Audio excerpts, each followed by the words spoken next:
I'm watching it like you guys are. So hi, welcome. Thank you for joining me. I titled this video "How I Came Back from the Dead" because that's exactly what had happened. And I have this shirt on coincidentally, but did you die? Yeah, yeah, I did. Technically, two times. Two times. Let me move my stream over here. Two times I was flatlined. I was not breathing. They had to intubate me. They had to resuscitate me, and it was not pretty. Hi Tori, Bill, Stuart, Mark. Good evening everybody, by the way. Tria, Vic, hello. Lance, hello. William, hello. Double T, hi Taylor. 7 years, keep it up. Good job. I'll have my 8th year November 1st, 2022. What's going on today is simply catastrophic. And for anybody to downplay it, for anybody to want to push it under the rug, say it can't happen to me, not my family. Well, yes, your family. Yes, it can happen to you. It doesn't matter what color you are. That's the only thing about addiction. Addiction will attack you if you are white, black, Hispanic, Asian. It doesn't matter. It doesn't care if you're female, male, non-binary, whatever. If you want to be a ghost. I guess that's a new thing, ghost pronouns. It doesn't matter.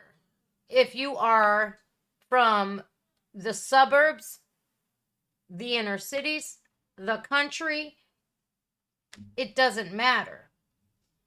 What matters is when addiction gets its claws in you, it's gotcha. So I wrote down a lot of stuff. I did. I wrote down a lot of stuff to have a timeline so I don't miss anything. But as I don't know if any of you guys can do this, if you can take the last 8 years of your life and then some. See, I've been sober going on 8 years. This has been a 16-year journey because before I got sober, November 1st, 2014, I had been using for 8 years ritually. And the only sobriety I had was when I was in jail, in rehabs.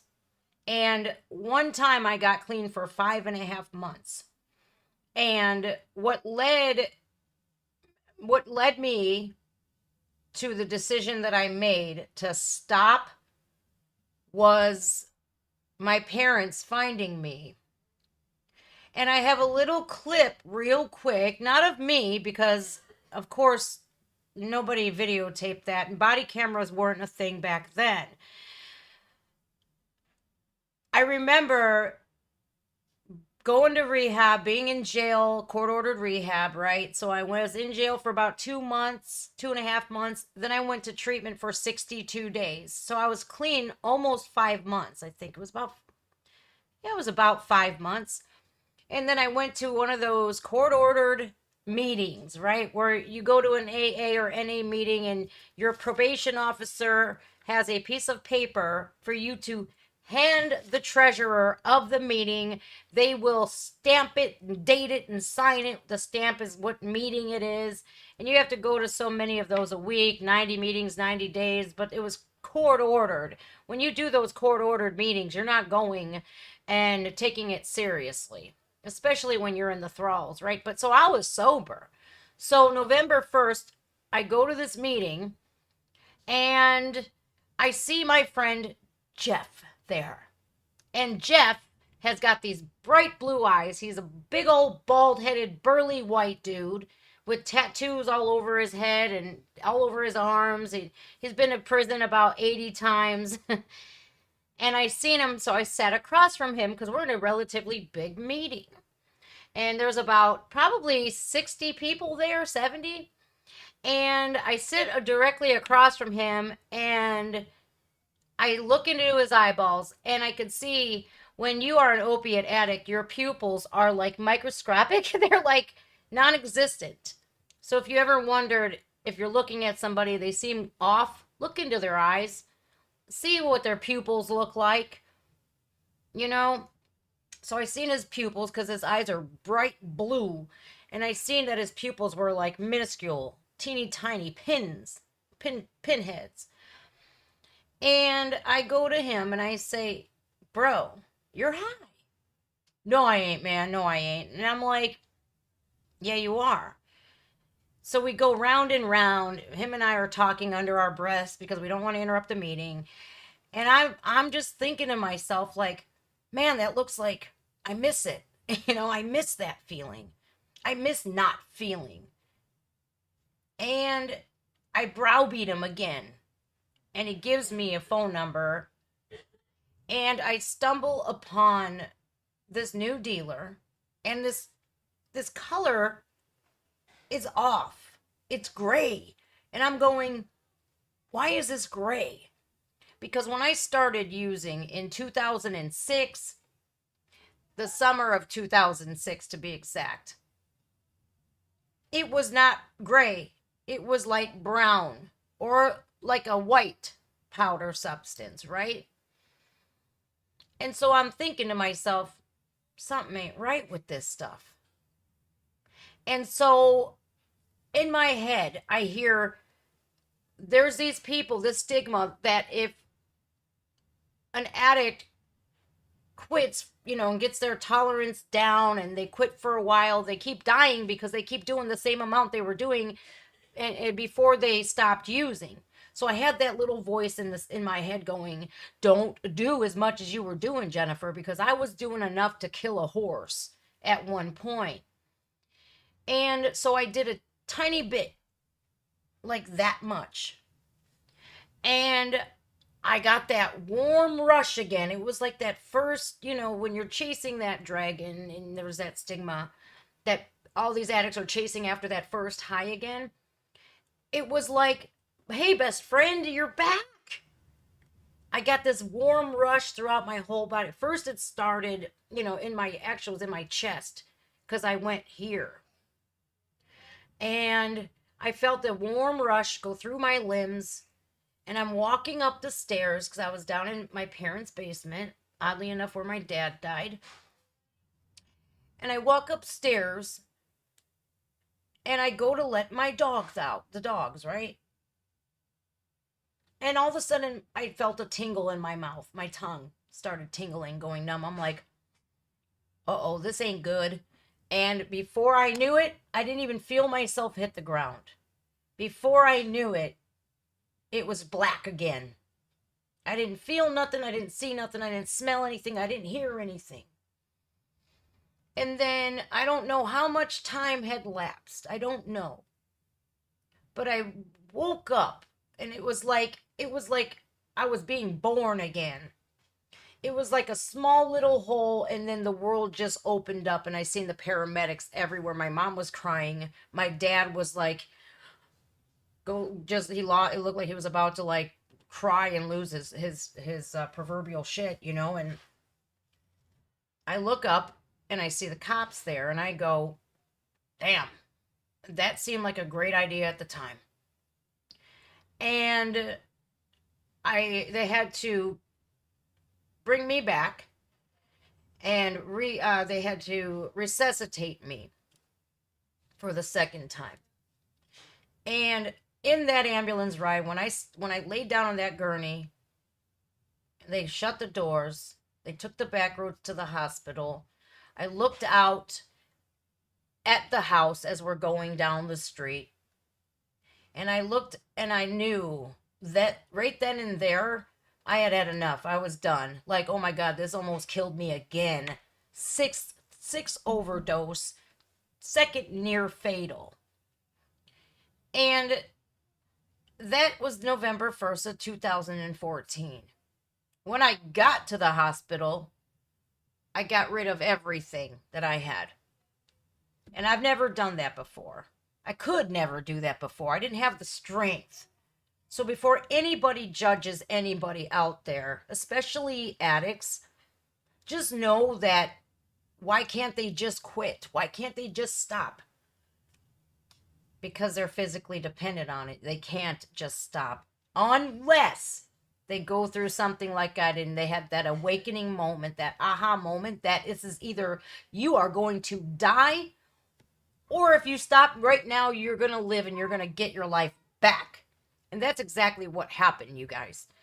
And I can't sit here, I don't want to go like through the story and say things that happened after I got sober, because I can't promise you it's all been good. A lot of you guys have been along for the journey of the last 2 years. You've saw it. You've seen it. So there's no use drumming up that, you know. I could just basically condense it and say there's been ups and of course there's been downs. But nothing or nobody has ever taken me back there far enough where I said, hey, seemed like a great idea. Can I call a dealer? Nobody's ever done that. Nobody's ever hurt me enough to where I stepped back. I kept moving forward and I stayed strong. All right, so I want to get started because that was just a brief synopsis of the what led up to November 1st of 2014. We got to go backwards now. We got to go backwards about 16 years. 16 years. Okay. We'll even go back a little farther, you guys. And I don't want to hear anybody say that junkies can't recover. Yes, they can. Although our numbers are very small. I'm one of only 3%. And I've talked to some people that have fully recovered too, that have years under their belts. So I don't want to ever hear anybody say, oh, they're a heroin addict forever. No, they're not. No, they're not. It only takes about a week for that to get out of your system. And, you know, after an addict, especially an opiate addict, after they are clean over 2 years, their brain resets. It rewires itself. So they no longer have an addict mentality, especially if there's somebody like me who has a strong willpower and a strong sense of self and a strong sense that's, you ain't taking me back there. I ain't taking me back there. You sure as shit ain't. So once a person makes it up in their mind, and they have put in the work and they have done those and been clean for years, I don't ever want to hear anybody say they can't be helped, because that's the farthest thing from the truth. That thing right there, when people doubt addicts, most of the time that will lead an addict to go back out and use that shame and that guilt, and people just being mean to them most of the time. And the other times you have people like me that just go, yeah, sit and spin, pal. You don't know shit. All right. Back. We're going backwards. Trauma. I firmly believe my addiction started because of trauma. Yeah. Trauma. Let me figure out these comments over here, you guys. Sorry. I'm in the 3% now. You see? If you guys are in that small percentile, I want to know. I want to know in the comments, because anybody and everybody who's ever doubted you, give them one of these. You know what? Give them two. Give them two. Because regardless of what people may think, when we were using, everybody came at us the wrong way. You know, like, I hate to put my mom on the spot like this and make her sound like she's evil, but because she's not. She didn't know any better. My mother used to, like, search my house and find all the paraphernalia and stuff, and then she would tell my oldest son, my oldest son, and it would shame me and guilt me, and I'd feel even worse. So that means, what do you do when you're an addict? what do you do when somebody puts you on the spot like that, makes you feel like you're about that big? It makes you feel like the bigger piece of crap than you already know that you are. So then you use again. And you keep using because you want to get that shame and guilt and remorse just covered up, you know? So, trauma. It all stems from trauma, some kind of, whether it be psychological trauma, emotional trauma, childhood trauma, sexual trauma, physical trauma. It could start with a car accident, oh, an injury playing sports, and then you go to a doctor. That is where my addiction started. Was a doctor. And I had to think about this long and hard until it dawned on me. When I was 16 years old, a doctor prescribed me Vicodin because I broke my hand. I still have the scar right here. I'm not flicking you guys off, I promise. It's a scar right here that I still have. It's like on my knuckle. And I was prescribed Vicodin. And I remember, ooh, that's nice. And I also had Vicodin for my wisdom teeth at 16. So a lot of the times it starts from psychological trauma, physical, sexual, emotional, physical, whatever, a sports injury, a car accident. Most of the time it starts with a doctor. The very persons that vowed to protect and to heal people were actually harming people. Now, when I was 16, it was still in the 90s, the mid to late 90s. And the opiate, the OxyContin crisis didn't hit yet. Purdue Pharma didn't come out with OxyContin and really market it until the 2000 era. So, ever since I was 16, I was introduced to opiates. But I took them as prescribed. I didn't abuse them. And I didn't get sick after they were gone. And this went on for years. I didn't understand it, where all these people, when I was like, I was dating my first son's father, and he had prescription for Vicodin, but the extra strength Vicodin, big bottles, right? And I could just take some and then not have them and be fine. But this man, as soon as he knew his prescription was running out, I think a lot of it was physical, but a lot of it was psychosomatic. And he was like, I'm out. And so it was the onslaught of withdrawal. It was like, it came on ferociously. And he was like, he had like diarrhea, and it was just, he was throwing up. And I'm looking at him like, what is going on with you, dude? I didn't know it was withdrawals. I had no idea. I'd never experienced it. So as soon as the guy got his prescription, like he would always run out a few days early, or a week early, because he's abusing his pills. So as soon as he get the prescription in his hand and popped a pill in his mouth, it didn't even have to kick in. His withdrawals were gone. It was like his brain was like, thank God, here they are. It was really disturbing to watch, because when somebody is addicted, they are like Dr. Jekyll and Mr. Hyde. But when my son's father was medicated, he was good to me. We got along great. But the second that prescription ran out, man, run, right? So trauma.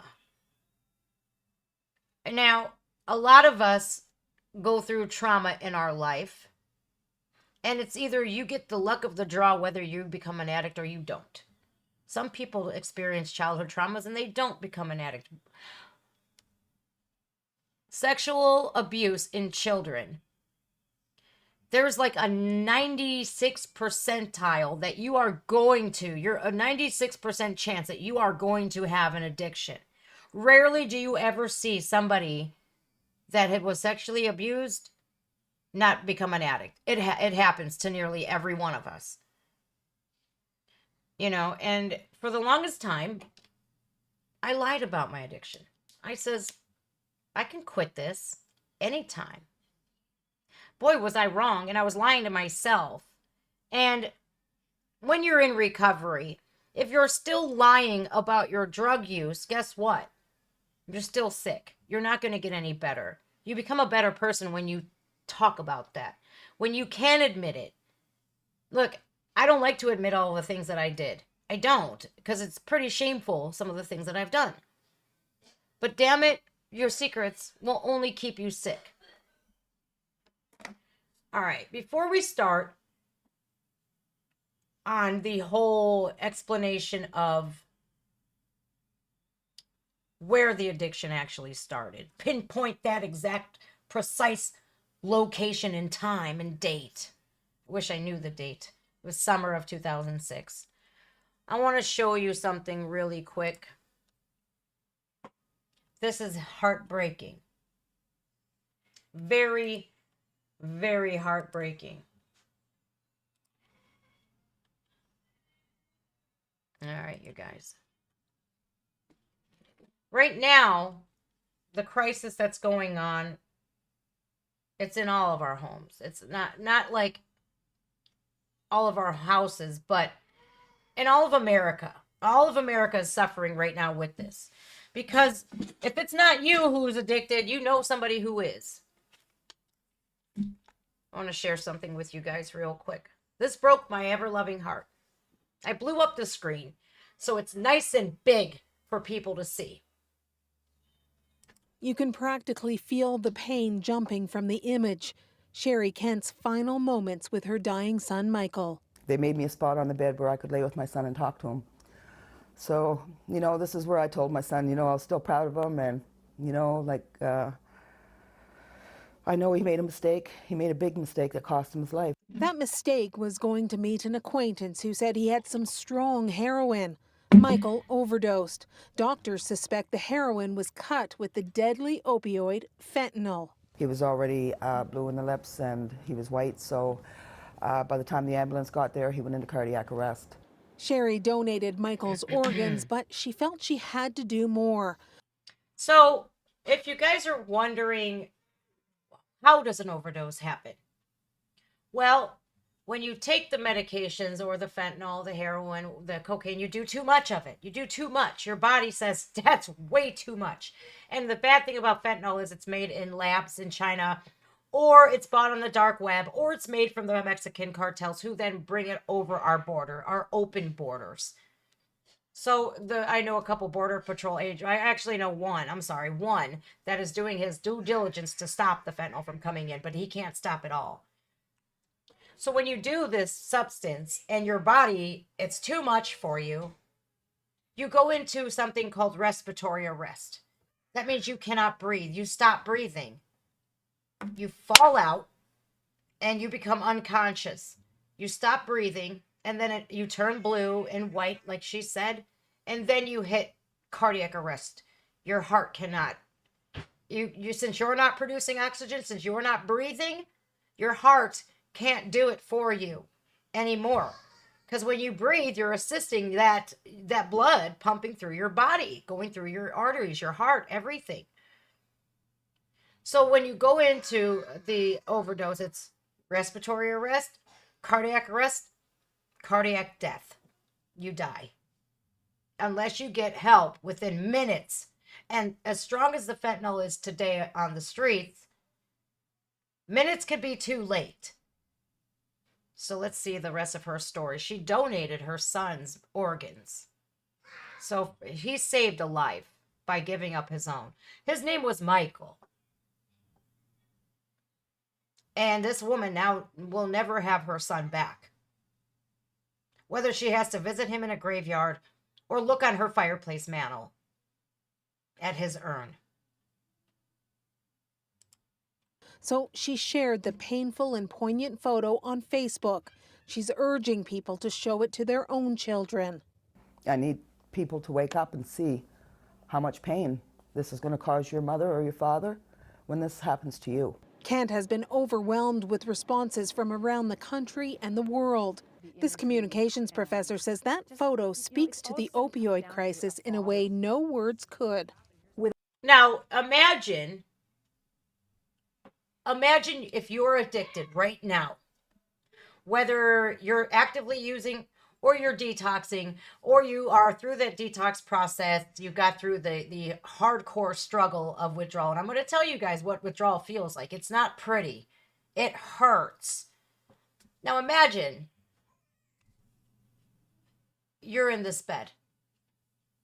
Your mother has to come see you like this.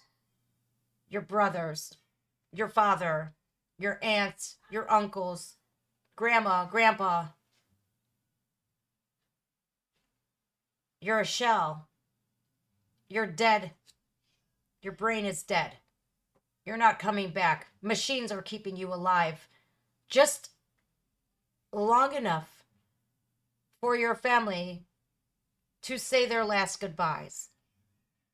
Imagine having to be the parent to signing that paper to take you off life support because you're not coming back. When they take those machines off of you, you're gone. You're going to stop breathing on your own. Your heart's going to stop beating on its own, and you are going to die. Your brain is already dead. With a photo, everything stops. And I think a photo like this one, it translates directly into the heart. You feel that emotion like nothing else. Other photos have had the same impact during times of crisis. Oh, God. Oh, man. Yeah, this picture is Lewis Tillman, man. I don't even want to see this. I can't look at this picture of this man that he was beaten to death. I can't even look at that picture. I will it'll make me just, I'm horrified by his picture. It was just horrific what they've done to him. He was falsely accused and just bad, all bad. Why does America and Canada have such a bad problem? Well, you have your Border Patrol agents, your customs agents. They can't catch everything. And then there are some that just kind of turn a blind eye. Or they're working for, I think, I'm only speculating, that some of them are getting paid by somebody to let it go through. I think that it's safe to say that we need to seriously do better when it comes to detecting these types of things at our borders. We need to get better equipment. The funding should be there to invest in more technology. The cartels in Mexico don't care about people. They care about one thing, and that's mucho dinero. The more money that the cartels can bring in, the better. 72,000 Americans alone died this year. 72,000. We've only lost, I think, 54,000 in the Vietnam War. That's a lot of people. In our year, it's not even done yet. We still have approximately 90 days left before the year's over. Well, about 2 months, sorry. So we're going to, I think, reach over, at the rate it's going right now, we're going to reach over 100,000. It's pretty bad. I found some statistics. There weren't any new for 2022 because it's not over with yet, but 76,000 have already died.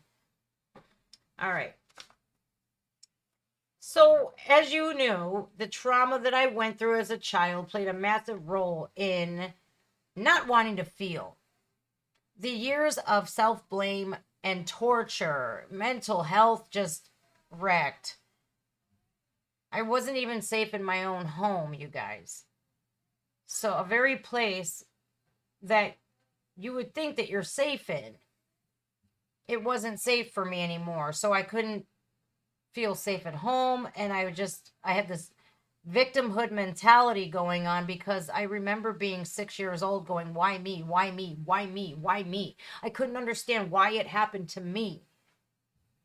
Why did a pedophile do this to me? What was what happened?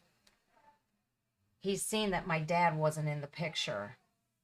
and he capitalized. Because that was a lot of pedophiles will do that. They will see single mothers and dad ain't in the picture. So that's their in, right? So then it happened to me. And I sat there for years going, why? Just why? I couldn't understand why. I was a kid. I was tiny. I'm only 5'1" right now.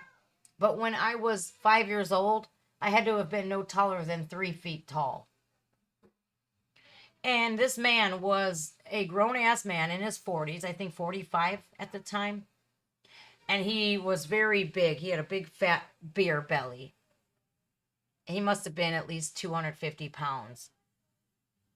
And I remember everything. And I'm now 42 years old. So with all of that trauma going through as a child, the PTSD that I had, and I still have today, it was too much to deal with sometimes.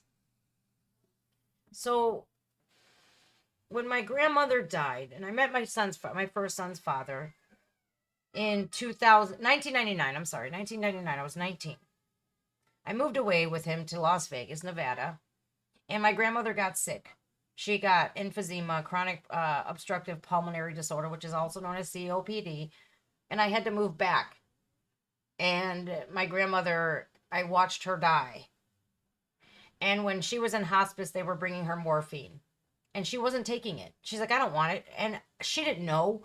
She was 86 years old, from the old country, and she didn't know what morphine could do. So I was like, I'm going to take these. And she was like, go ahead. I was 19.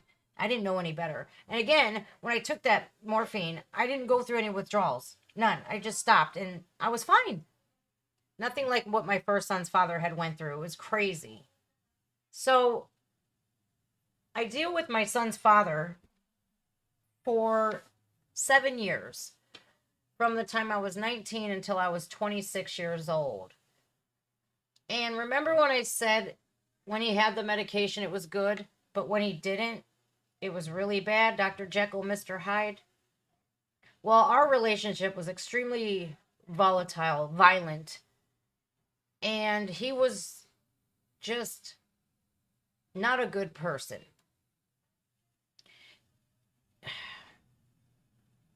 My 25th birthday, and I swore, if this ever happens to me again, if somebody tries to sexually assault me again, I'm going to claw their eyeballs out. I'm going to rip their throat out. I'm going to bite their ears off, their nose off. I'm going to maim them and disfigure them.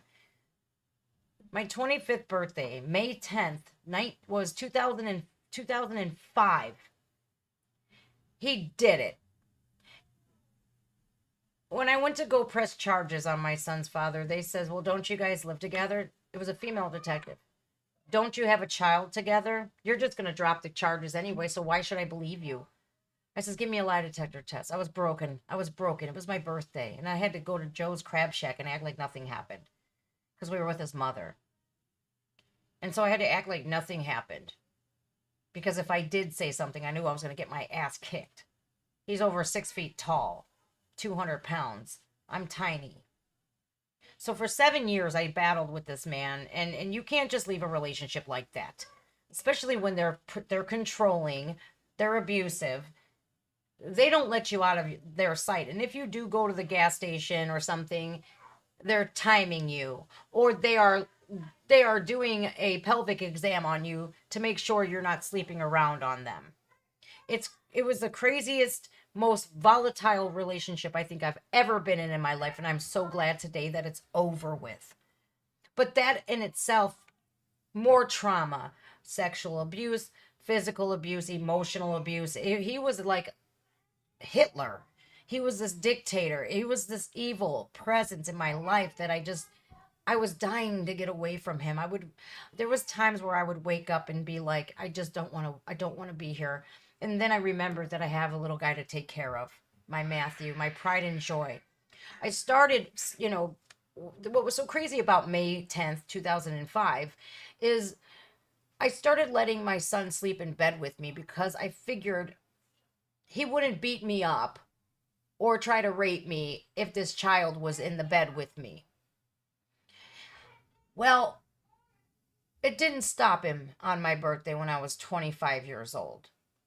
In fact, it was about 4 o'clock, 5 o'clock in the morning, and he was abusing cocaine. So this is why I have a deep-seated hatred for cocaine.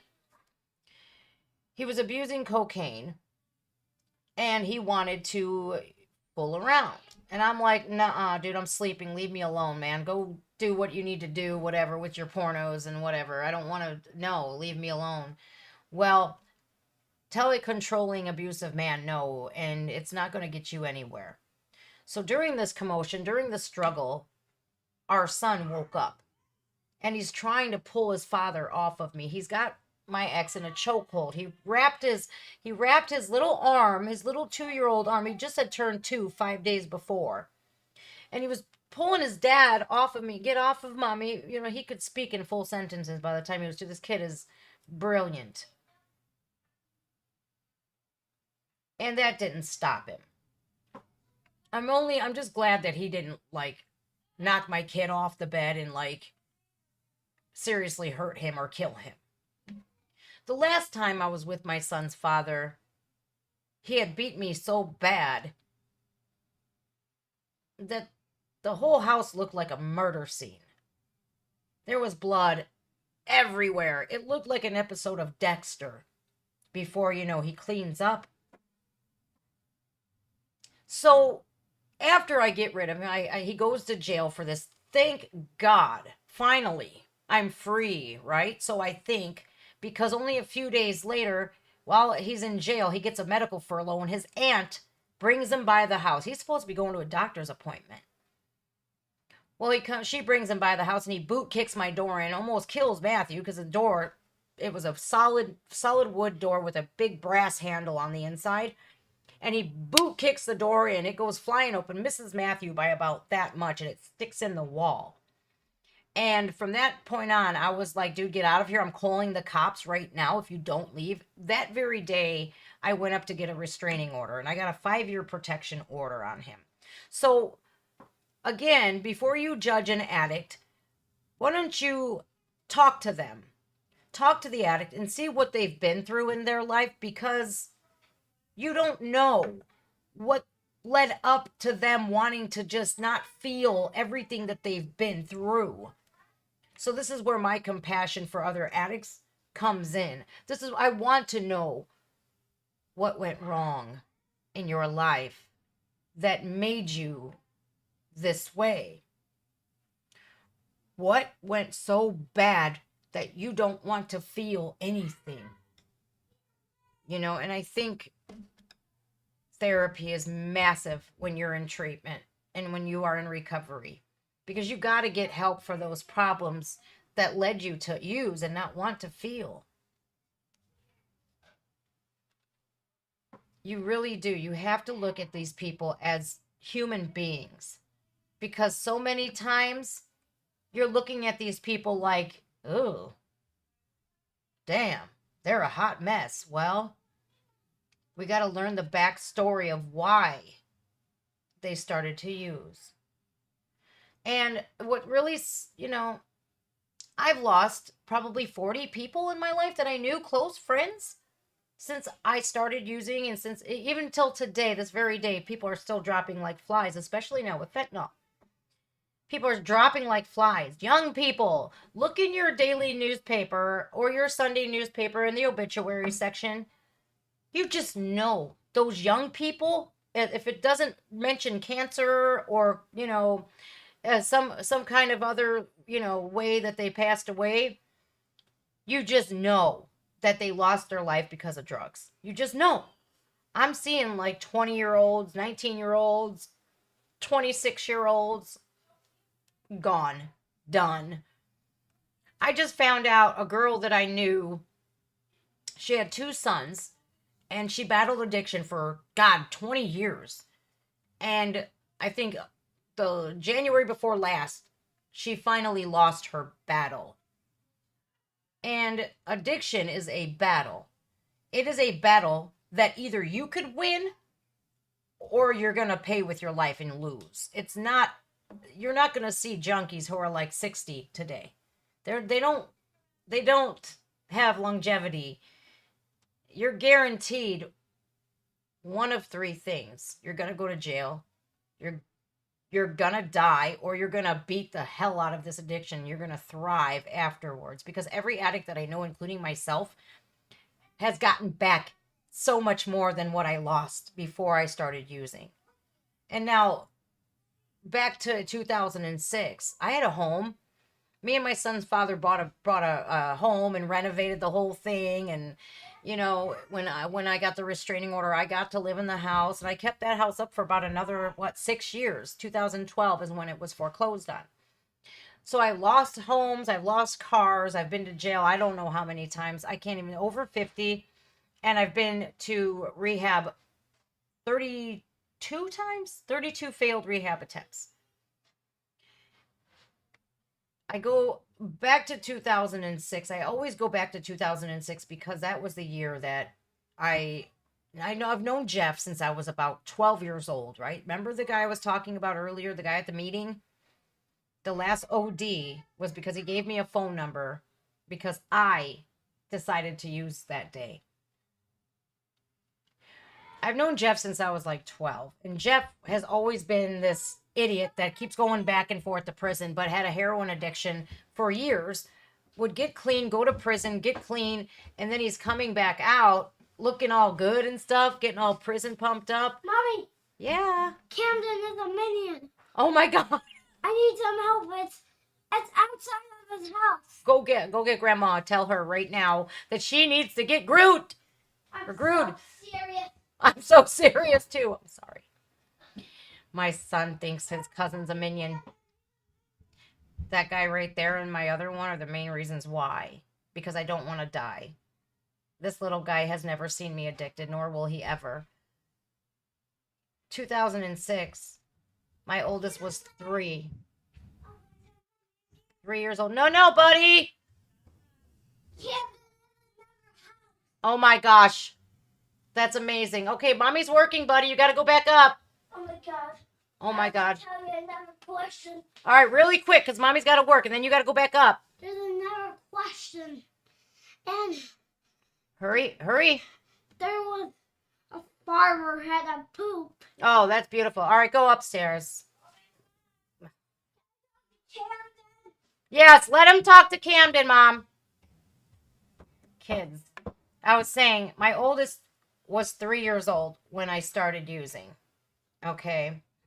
And for 8 years, that kid, till he was 11 years old, had to deal with my addiction and see me addicted.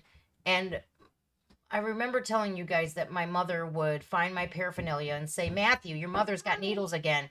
And this kept me so just shameful and just full of guilt. And I felt like I was this big. I really didn't. Roman, you need to go back up, baby. I'm sorry. Mom, please. So, I'm sorry, you guys. It's so hard for me to. So, I'm sorry. Ugh.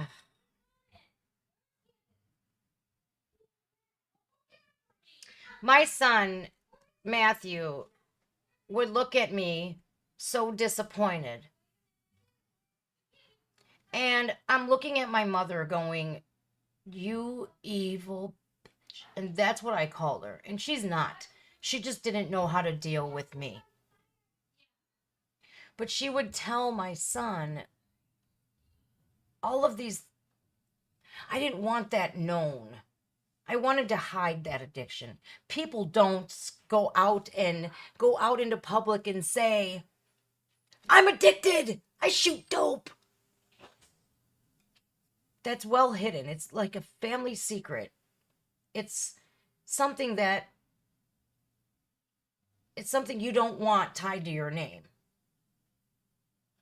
And although my son dealt with that for 8 years of his life, He forgives me today because of the traumas that I've been through. He often tells me, Mom, it wasn't because of you, it was because of the traumas that you've been through.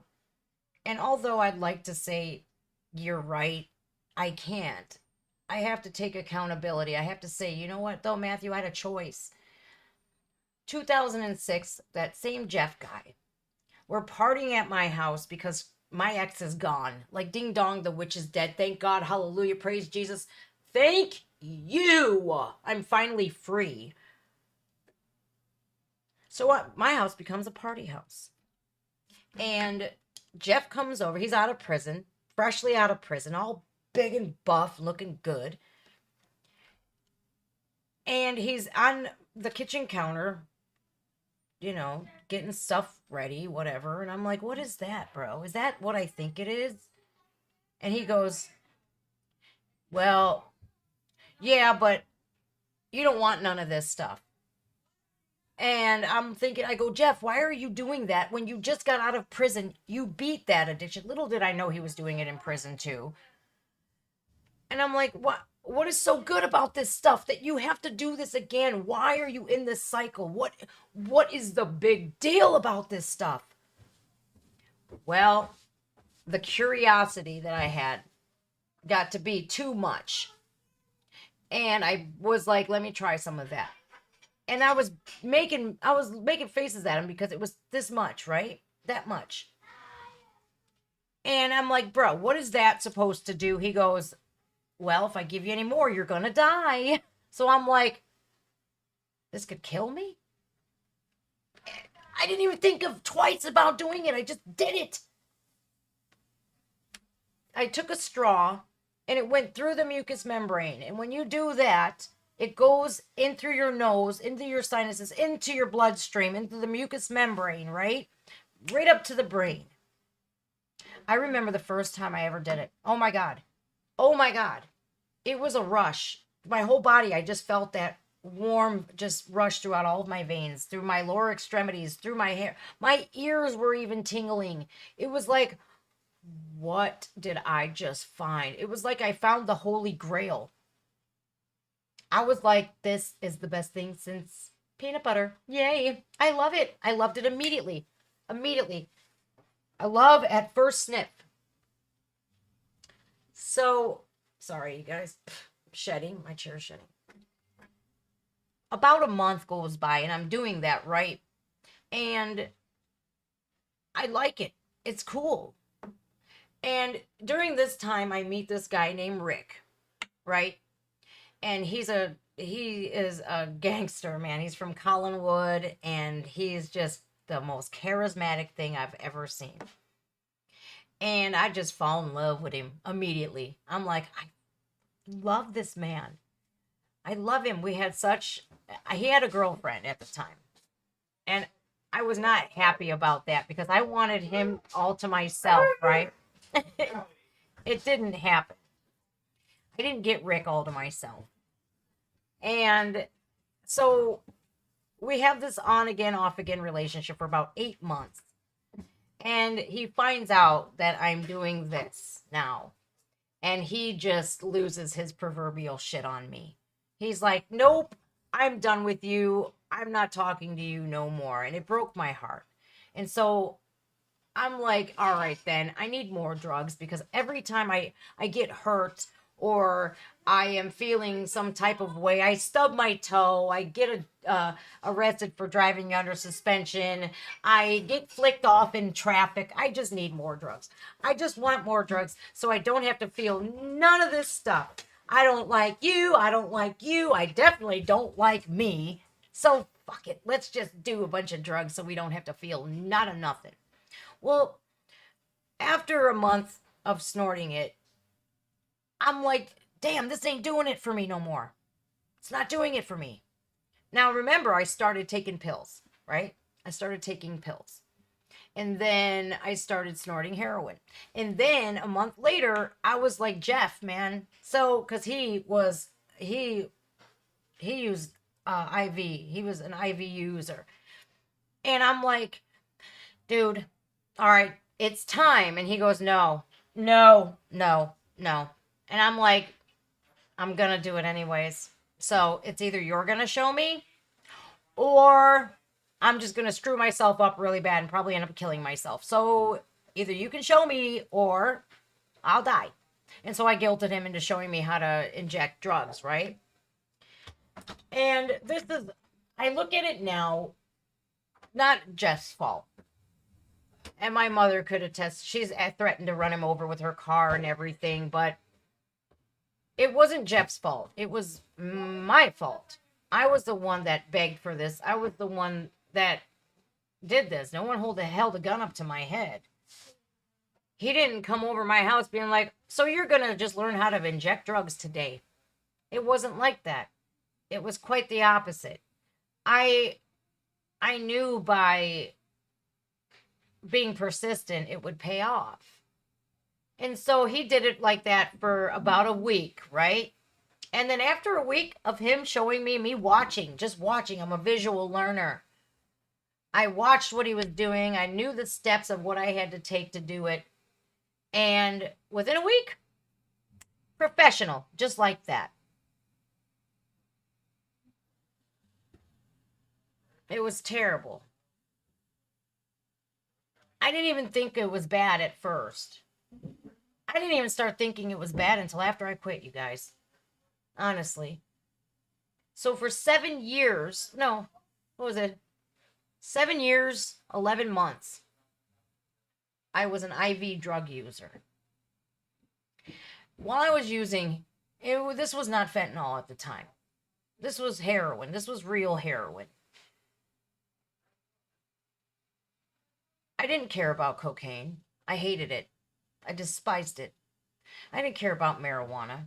I didn't care about pills because guess what? If you're sick and you're doing these, especially like fentanyl today or heroin back then, if you pop a couple Percocets or Vicodins or whatever, it doesn't do a damn thing to you. It's like you took a Tylenol.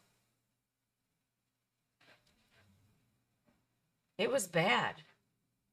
It was really, really, really bad. I could recall, I skipped all around, you guys.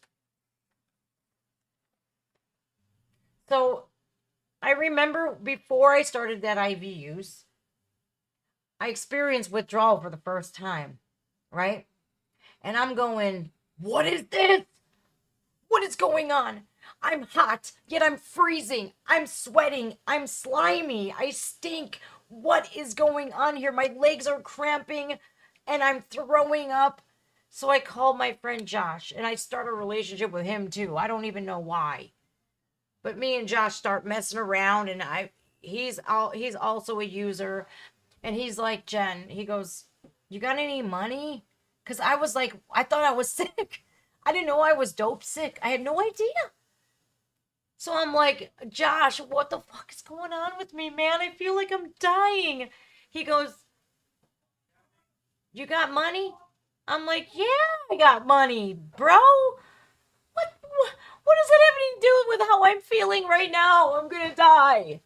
I'm going to call 911. He goes, you got a number for a drug dealer? I'm like, yeah, I got a number. He goes, what are you waiting for? Call your dealer. And it dawned on me. I went through withdrawal.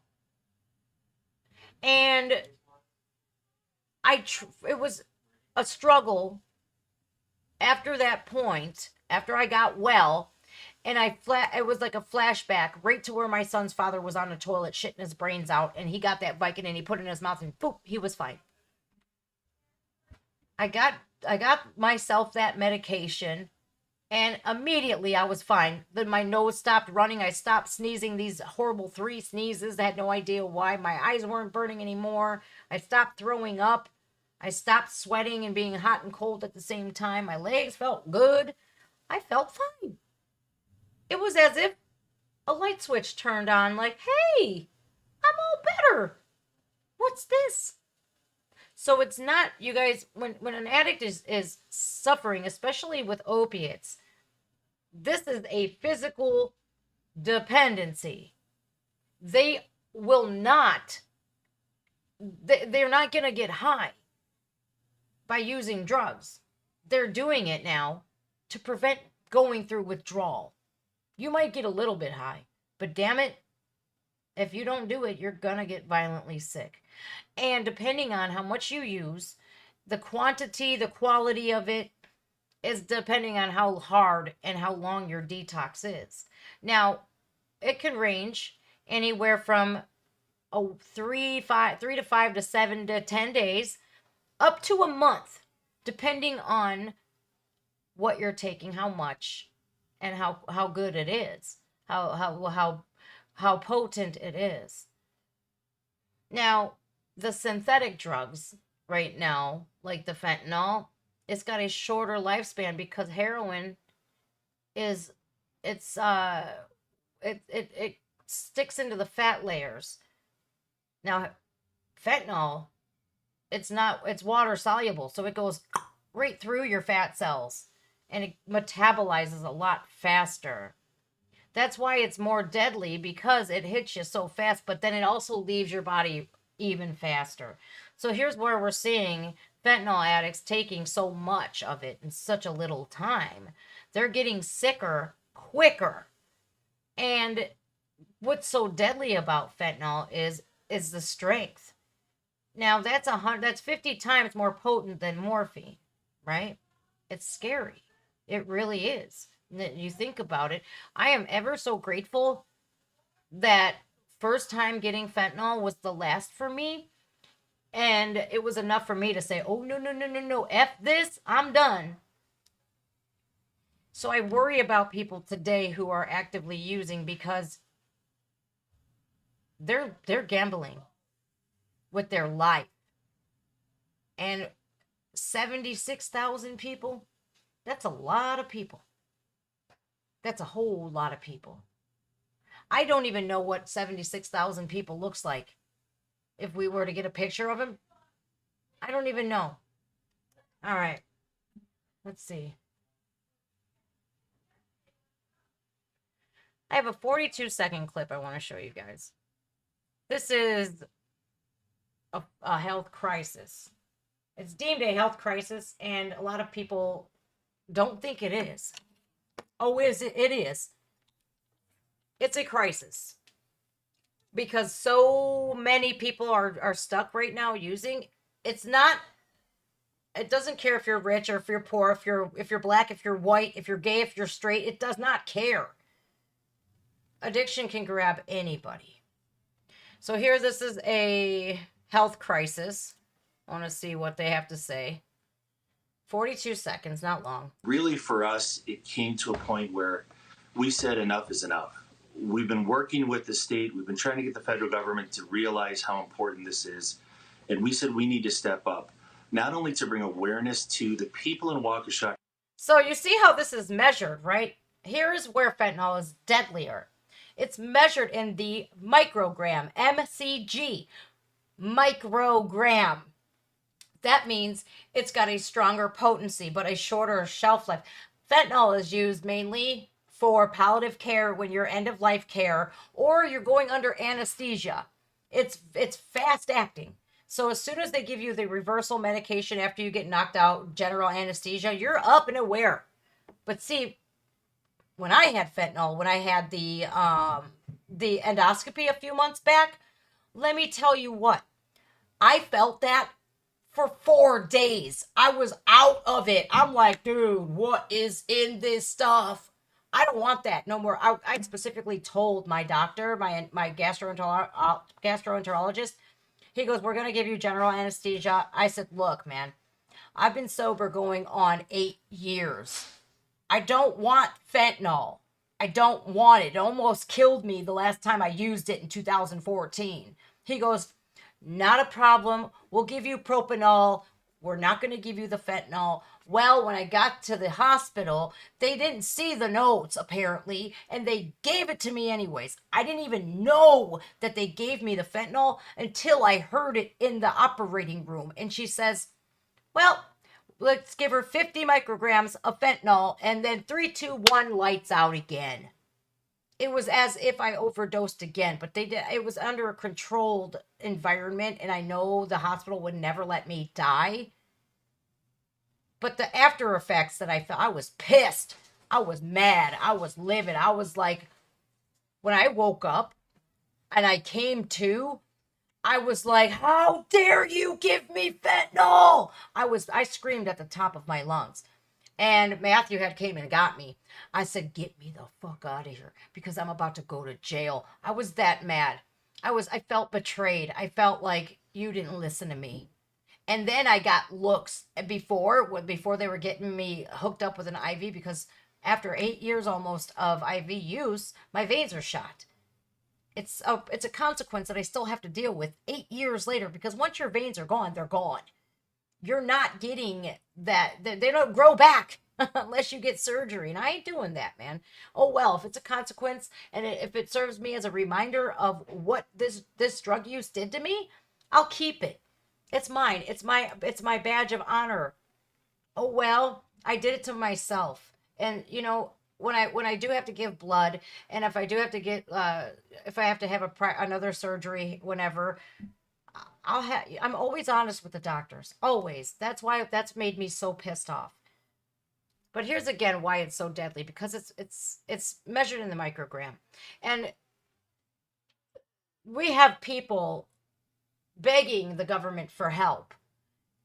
And right now they're like, what opiate crisis? What fentanyl crisis? What are you talking about? Well, the 76,000 dead Americans and the millions of people that are struggling with that addiction right now. Millions. Over 1 million have died since 2015, you guys. 1 million people. In only 7 years, 1 million people have died. County of what fentanyl is and how devastating it can be. Just one pill can kill. But also we need the law enforcement side. How can we stop the devastating track of these drugs coming through our borders and getting to our county?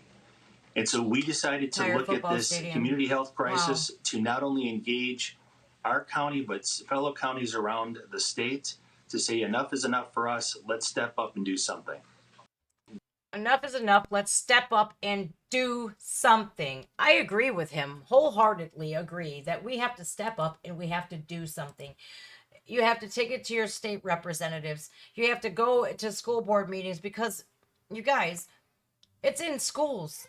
Kids in schools are doing this. Kids in colleges are doing this. I talk to my son, my oldest, every time I talk to him when he's home or I'm on the phone with him, I'm telling him, look, Matt, look, people can disguise it. It's disguised as pills right now. The cartels have mimicked antihistamines, Xanax, Percocets, those fake Perc 30s that are going around. That's fentanyl. And these kids are getting hooked so quickly, they're seeking them out. But not all batches are made the same. These are not chemists that are making these pills. They're not chemists that are mixing up these batches of fentanyl and baggies and selling them to people on Kensington or downtown Cleveland or wherever, small town USA. It's in every city. That's the problem. It's not just big cities. It's not just inner cities. It's suburbs. It's rural neighborhoods. It's everywhere. And until, I don't even know how we begin to solve the problem, because arresting their way out of it, no. I think what they have to start doing is taking these drug suppliers and the FBI, the DEA, they need to start surveilling those. The real problem is where this cartels are coming from. Now, if their drugs are coming over to America, killing all Americans, why can't we extradite them here and give them the death penalty? Why can't we do that? You want to sell drugs, you want to bring drugs into our country, we're going to just take you off the planet. That's how it should be. But it's like, it's looked at like it doesn't even exist. Maybe it's denial. Maybe it's denial. Maybe it's not that bad. Well, oh, it is. So, let's see. Where am I? All right, look. We're going back again. to 2007, a year after Rick, a year after Jeff and I started. I have that house, remember? My first son's father's gone, thank God. And I just want to numb myself. I don't want to feel anything that I've ever been through. I noticed all of my friends that didn't use, slowly by one, they were turning their backs on me and just they disappeared one day. And I was surrounded by these friends that were high, junkies. That's all I surrounded myself with. It was devastating to me. Again, another reason for me to medicate myself and not feel it. It's not that I didn't care, it's just that I didn't want to feel. So all my friends are gone, and all of a sudden, my house goes up in flames all of a sudden. I know who did it, and unfortunately I was hanging out with the wrong people. And my house goes up in flames, and I get a bunch of money. A bunch. I'm walking around with $20,000 in my purse at all times. I'm still seeing Rick here and there, but like I'd give him like 10 grand at a time. Like, bro, you need to hold on. I gave it to my ex-boyfriend to hold on to instead of going and putting it in a bank because I was too lazy to. And he could have robbed me. But he didn't. He never robbed me. And I called him up one day, like, look, man, I need that 10 grand. All right, just come to the shop and come get it. And I went and I got this money. So I had a lot of friends. Lots of them. Especially when I had all that money, right? Tons of friends. I hung out with a specific girl and this one kid, Steve, who's no longer with us. Steve had died. He left his son behind and everything because he died from an overdose. Steve was making fake money to rip off drug dealers. Steve liked to smoke crack. And my other friend, Danielle, liked to smoke crack too. And so we're driving to the east side of Cleveland with Steve's dummy money. We're sitting in a Ford Ranger. And there's no extended cab to that. It's just a bench seat with a small little, I don't know, 6.5 foot bed. No, not even. Probably like 4.5 foot bed. This truck is like 8 feet long, maybe. Maybe. And he rips off this drug dealer. And we take off. Because he hands Steve the dope, and Steve gives him the dummy money, and then Steve just takes off. All of a sudden I hear a firecracker. This guy's shooting at us.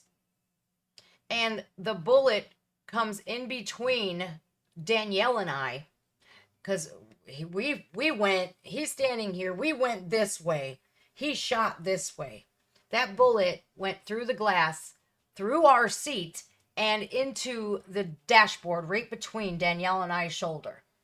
If her or I were a couple of inches over, I would have been dead, or she would have been dead.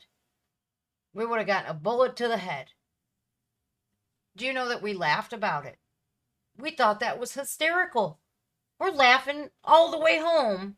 15 minutes in the car, just rolling. Oh my God, ha ha ha, there's a bullet. What are we going to say to John Bauer? What are we going to say to your dad, Danielle? What are we going to say? His window is broken out and we got a bullet in his dashboard.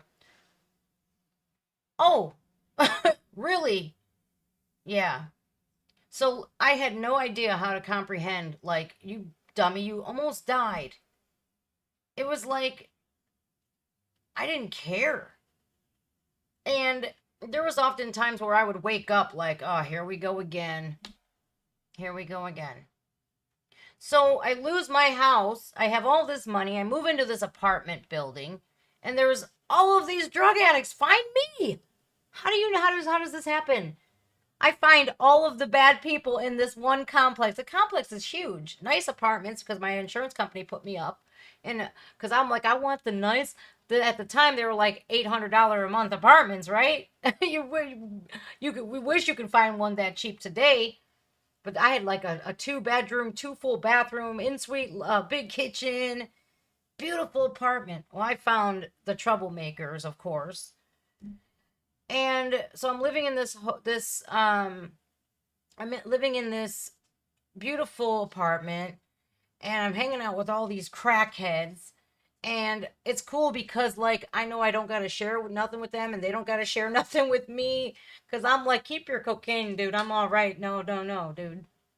Cool. We have a girl here that she thinks there's a mouse in her crotch and everything. It was quite like entertaining, to say the least. I'm looking at her like, man, ain't thank God I ain't no crackhead. And I'm like shooting dope. So, and I'm thinking I'm better than people because they're smoking crack. That's how convoluted your mind works when you're not sober. Today anymore, I'm like, damn, everybody's screwed up, man. I wish I knew why. I wish I could help people. The only way I can help today, and with my current state, with my current whatever I have now, is by expressing my story, sharing my story, hoping like hell somebody says, if that girl right there, that's why I'm telling you guys all of these terrible things, because a lot of the addicts out there think that nobody has it worse than they do right now. They are so hopeless. They feel like, yeah, nobody understands. Yeah, there's somebody out there that understands. I want to share my story to get it out there, to make sure that people say, she did it. I know I can, because that chick had a messed up life. So before the apartment, right in between the apartment and my house burning down, I had to stay in the hotel. The no-tell motel, right? Seedy motel, right off the freeway. You know those Motel 6s? Yeah, not pretty. My first interaction with my friend Denny Collins. He's a police officer here in Menor. He's actually a sergeant. He's a detective, but he's a sergeant, and he's on the drug task force and stuff. My first interaction was with Denny Collins was 2007. And I don't know what happened. I met up with my mom. She came over or something down to the hotel. She brought me some food or something. And I think this was an overdose, because I remember doing some drugs, and then I wake up and I'm half inside of the hotel room, half out. Like I fell out, and I fell in the threshold of the door. Like my leg, I think one leg was inside the hotel room, one arm inside the hotel room, the other leg and the other arm, my head was outside the hotel room. And I woke up to 2 police officers in the plain clothes with badges around their necks going, "Are you okay?" And I'm going, "Hi." And so I get up, and like I'm wearing a tank top, and because of I fell, like my whole boob was hanging out. And I'm sitting there talking to these cops like I'm totally fucking drunk. I'm drunk. They're like, "Can we come in?" I'm like, "No. No, you can't unless you have a warrant." So he goes, and Denny grabs my shirt, and and I'm like, "What the fuck?" He grabs my shirt and he covers me up. And he goes, "You might want to take care of yourself a little bit better than you are now." And I'm like, "Okay, cool. Have a good night, guys." Slam, and I slam the door on their faces. Now, me and him, we're on really good terms with each other. But throughout my addiction, I had several interactions with him. And I can tell you this much, never once has Denny treated me like a subhuman. He knew, but he knew of me before because of all the drama with my first son's father and stuff, and me going through the court systems and my ex and all that. So he knew me, and he knew what I've been through. He knew I was a good student in high school. He knew when I went to college, I was a good, I was on the dean's list. He knew all these good qualities I had, but he never seen me as this monster. He seen me with somebody with a problem that I couldn't help myself. So he's always treated me with respect and dignity. And today, like, we can talk about like what happened and how bad I was. And he has written me letters and stuff today for like when I went to expunge my felonies and stuff like that, he wrote me letters and told the judge, look, Jennifer is the reason why I became a cop. Not because like I met her and I became a cop. No, no, no. She is she's the example of why I love my job as a police officer, because people do recover. And I'm so grateful today that I could say, like, I can call a cop if I need them. And this is again why I dislike when people are like, fuck the police. But why? Some of them are really good people. And if I needed Denny for anything, he's one phone call away. You know, he's a really amazing soul. Did I like him before? Mm-mm. No, I always gave him that mutual respect, though. I never disrespected him. But I was like, ew, cops. No, I don't like you. Because I knew I was doing wrong. They weren't arresting me because they wanted to. Because I was breaking the damn law. So, but today, I can call them for anything. And I don't have to worry about being prosecuted or being arrested because I don't do anything like that anymore. So that was the hotel story. I move into Fox Run. I hang out with all the crackheads because all of my friends are gone. All of those really cool people are gone. You know, just the people that drink occasionally and smoke some weed occasionally. They didn't want to hang out with me. And at first and during them times, I didn't understand why. I was like, well, F them too. But one friend that I am friends with today, she made me work really hard and prove myself before she became my friend again. And I love her. We're like best friends today, man. We are. Where am I at here? Okay. Yep, I'm laying outside half naked with the cops. So I for all of those years, I wish I could remember everything, but I can't because it is such a blur. But I do remember the first time I was arrested and I caught my first felony case. I was with Jeff, of course. And the judge was very compassionate. Put me on probation. I completed probation and it was wiped off my record. So that was the first one and you would think I learned. No, I didn't learn my lesson. I was in and out of jail so much. They like knew me by name, the COs in Cuyahoga County.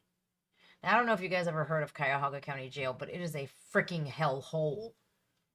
People like dying left and right in that jail.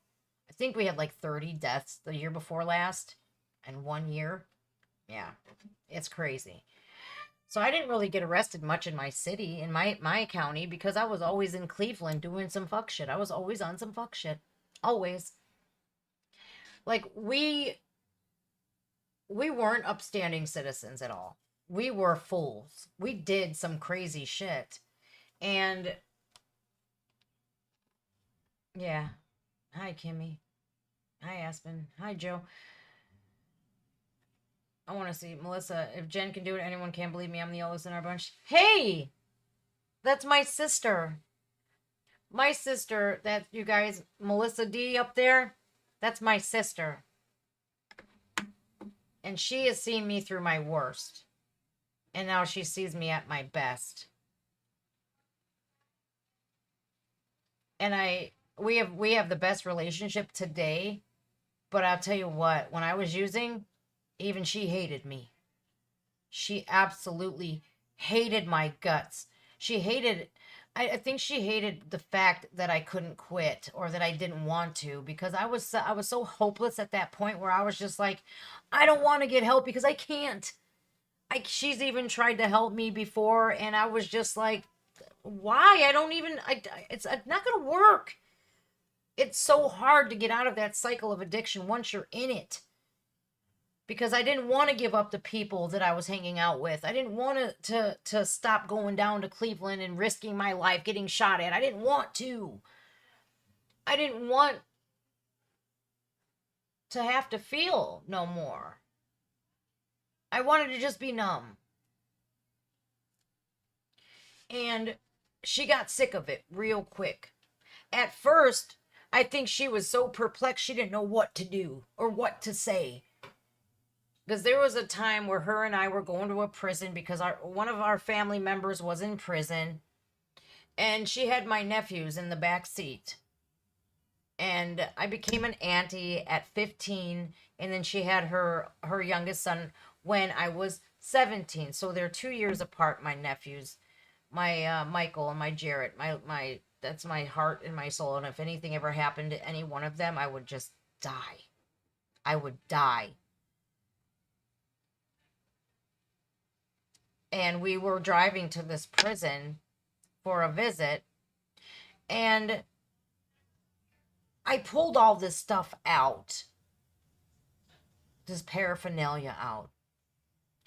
And while my 2 little guys were in the back, my 2 nephews were in the back, I did my drugs right in front of them, in front of my sister. I had no shame. In front of my 2 nephews. Now, I kept it away from Matthew the best I could, but of course, when Mom would find the stuff, she would say, "Your mother has needles again." But I hid it really well. I just don't understand why I was so messed up that I thought that that was okay to do in front of my beautiful nephews. That wrecks me today. Even though, God, this was 2007. They were like 12 and 10. Old enough to know what was going on. I just think I accepted where I was. And I didn't care. I didn't care about myself. And today I would never do that to any one of my family members. And a lot of people who doubt people that are gung-ho about recovery and staying sober, they have hurt their family members over and over and over and over and over and over and over again for many years, and they would rather die than put their family members through that again. Like I would die if anything happened to my nephews. If I ever relapsed, I would take myself out. This is how serious I am about sobriety and staying this way. I would rather be dead than relapse. I would rather die a slow, painful, horrific death than relapse. Especially given what's going around today. It's killing everybody.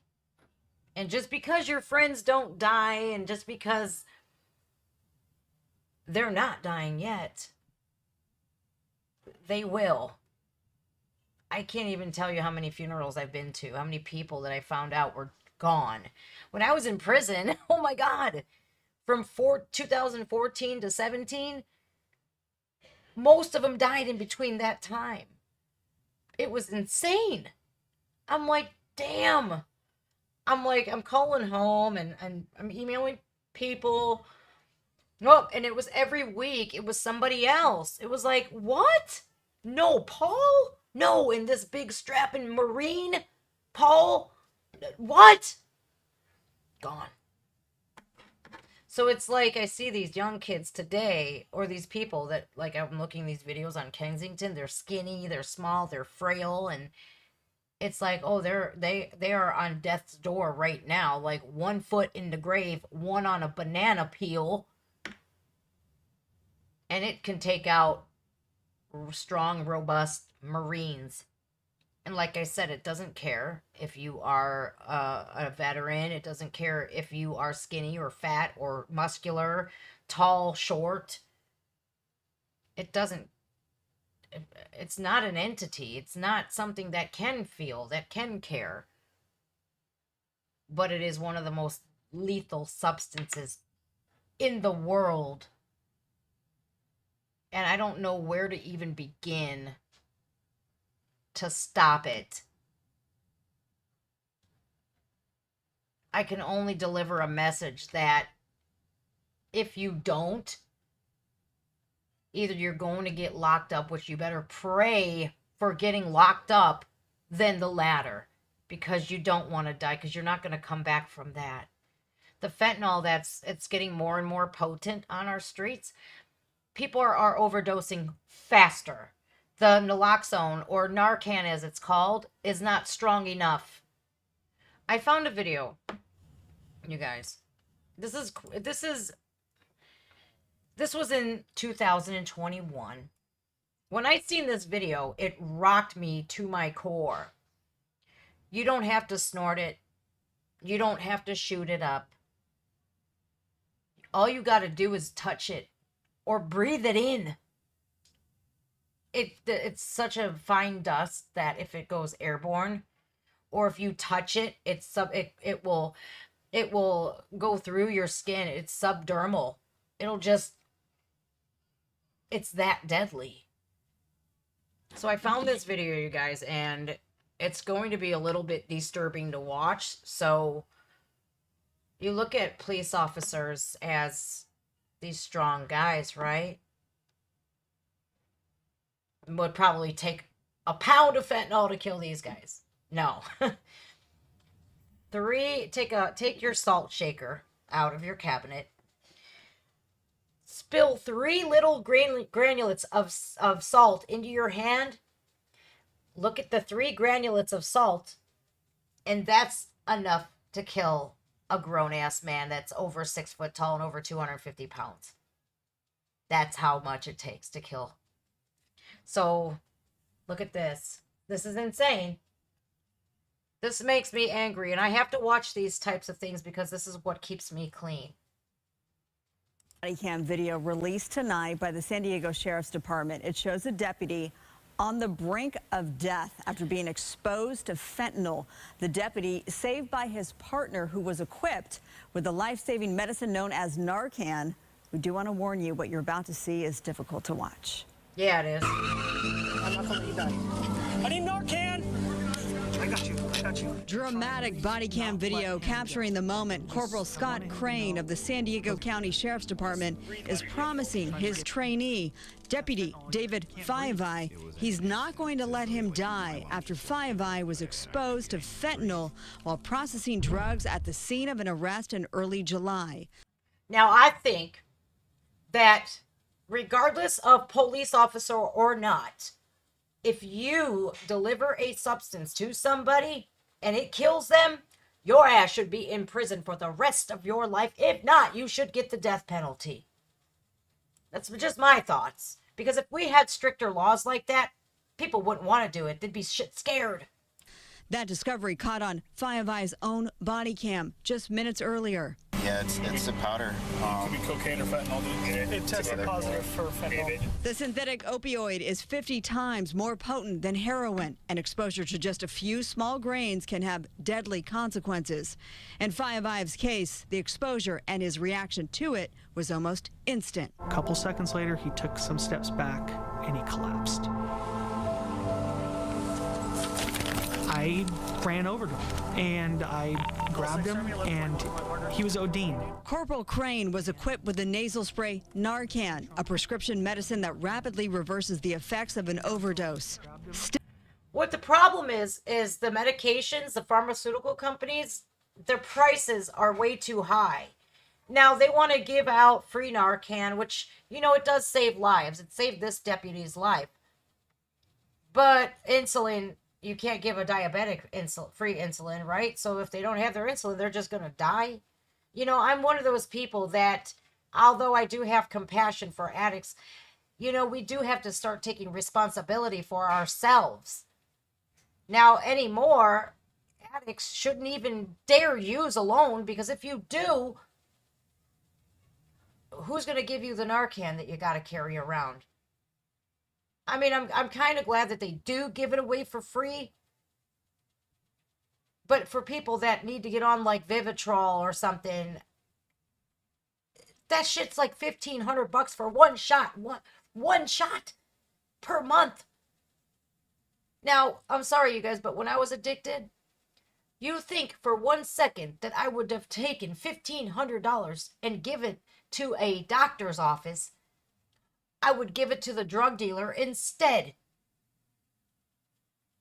You could get pills for $10, $20. That's the problem. There's too much. There's too much.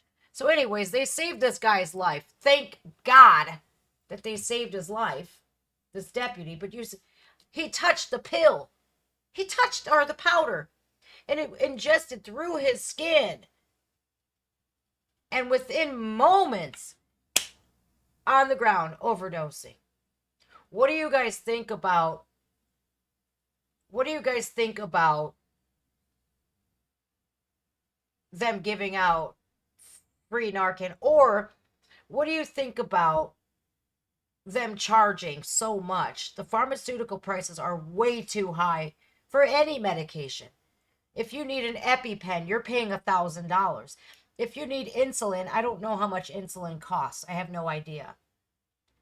But Narcan and Vivitrol, which Vivitrol is naloxone, it is Narcan basically in a shot form. And what it does is it binds to your opiate receptors so that when you ingest opiates, it doesn't bind to your opiate receptors. It blocks your opiate receptors from ingesting those drugs and the dopamine being released. It like blocks it. It's like a protective layer, because we're all born with these things called pain receptors in our brains and opiate receptors. There's actual opiate receptors in your brain naturally. That's why you'll see these addicts getting crazy and cutting themselves like bad, because it releases that dopamine. It's insane to what some people will do when they are messed up like that. I think that it should be, I think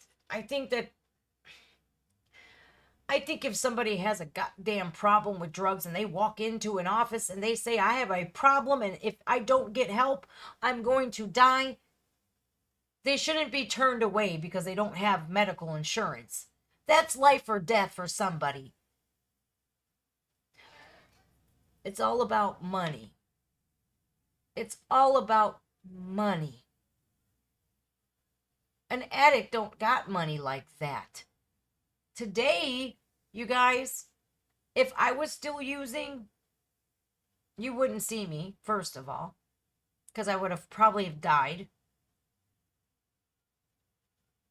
But you wouldn't be able to, I wouldn't want to face anybody. I would be so guilt and shamed and just feeling like a piece of crap. I really do feel bad for people who are using today, because you have to. You have to be compassionate. Yeah, it's their choice to use. But when they get addicted to a substance like this, it's no longer a choice. It's a necessity.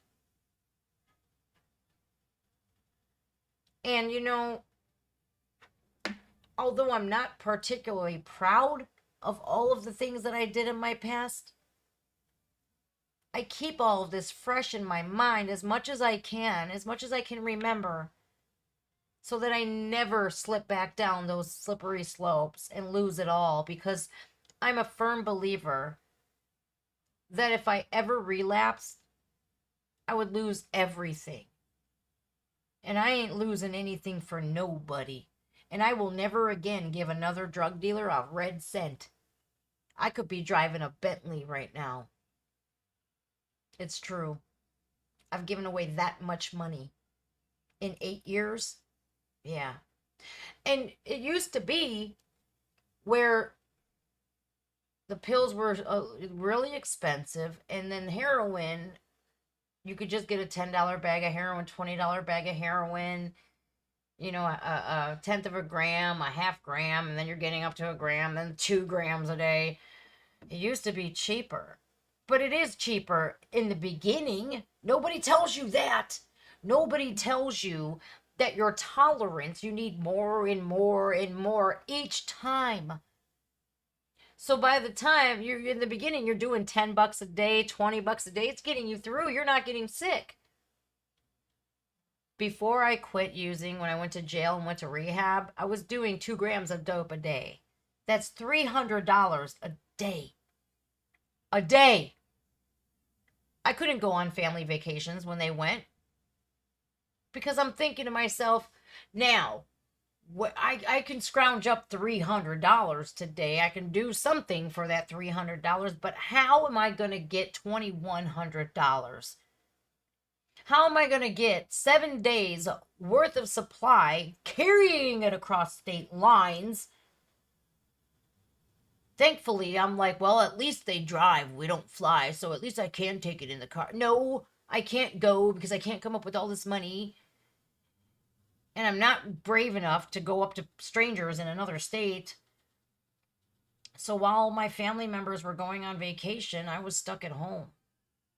So why do you think I like to travel today? I like to travel today because there was once a time where I couldn't. I couldn't go. And I don't want anybody to feel bad for me because that was no fault but my own.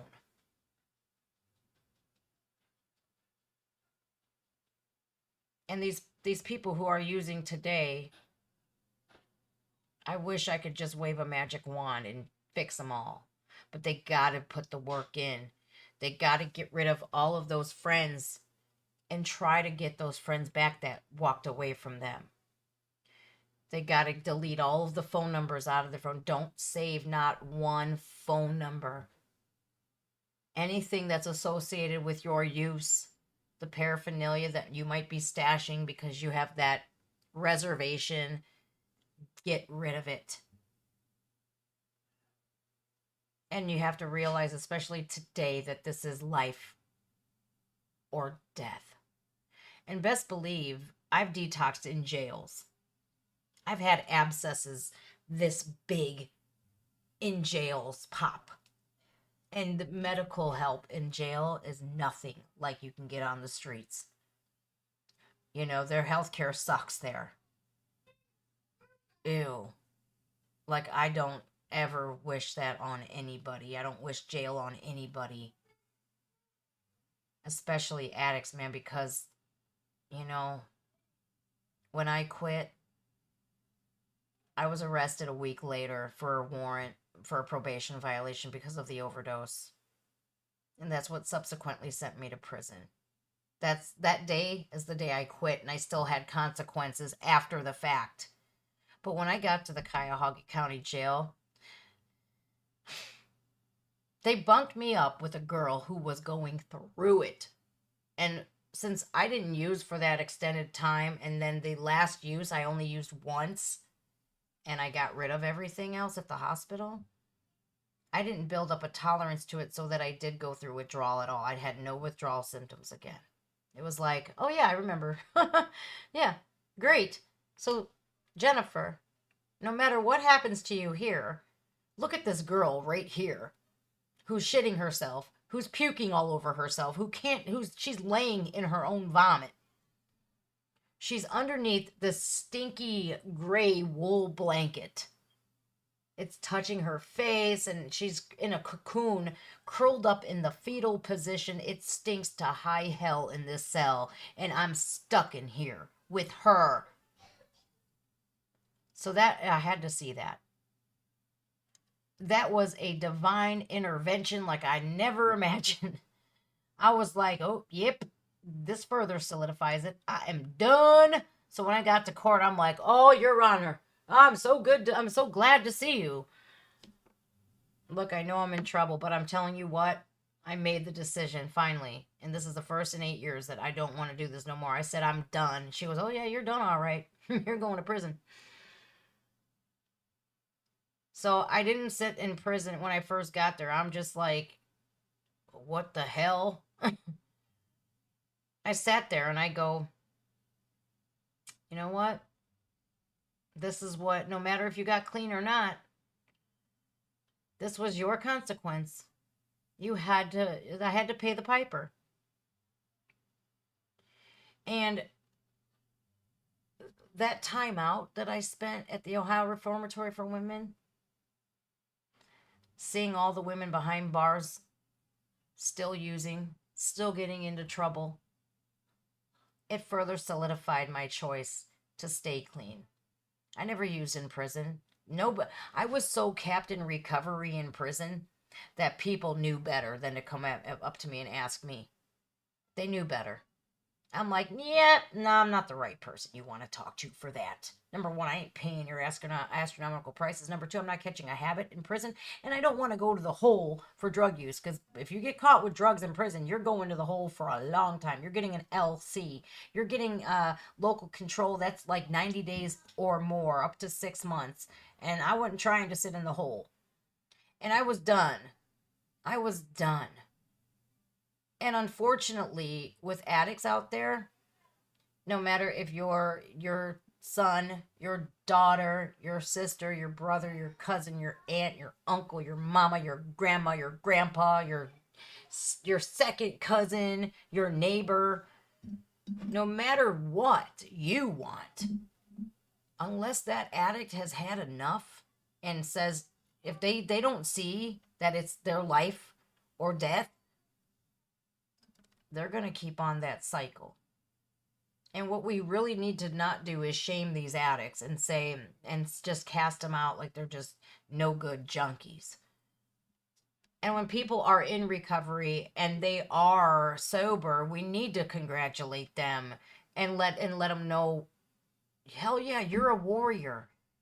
Every person that comments on my channel when I post stuff like this and they give me their sobriety date, I'm like, yes.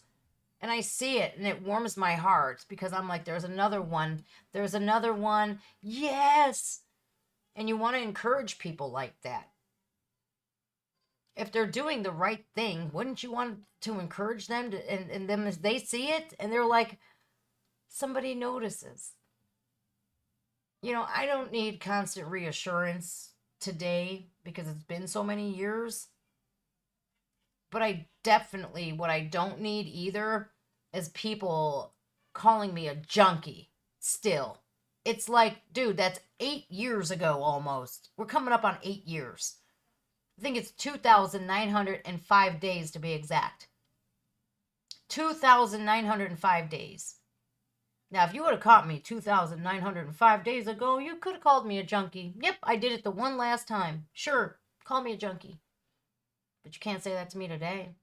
And I think it's really sad when people they're looked at like they're scumbags. Because like if somebody's completely changed their lifestyle around, if they're helping people today because of what they've been through, and if you got to dig up their past, what the hell does that say? You ain't got nothing on me, so you got to dig at me at my past? Get the fuck out of here. That's what I would say. You had a doctor named Fred. Hey, DJ. Hello.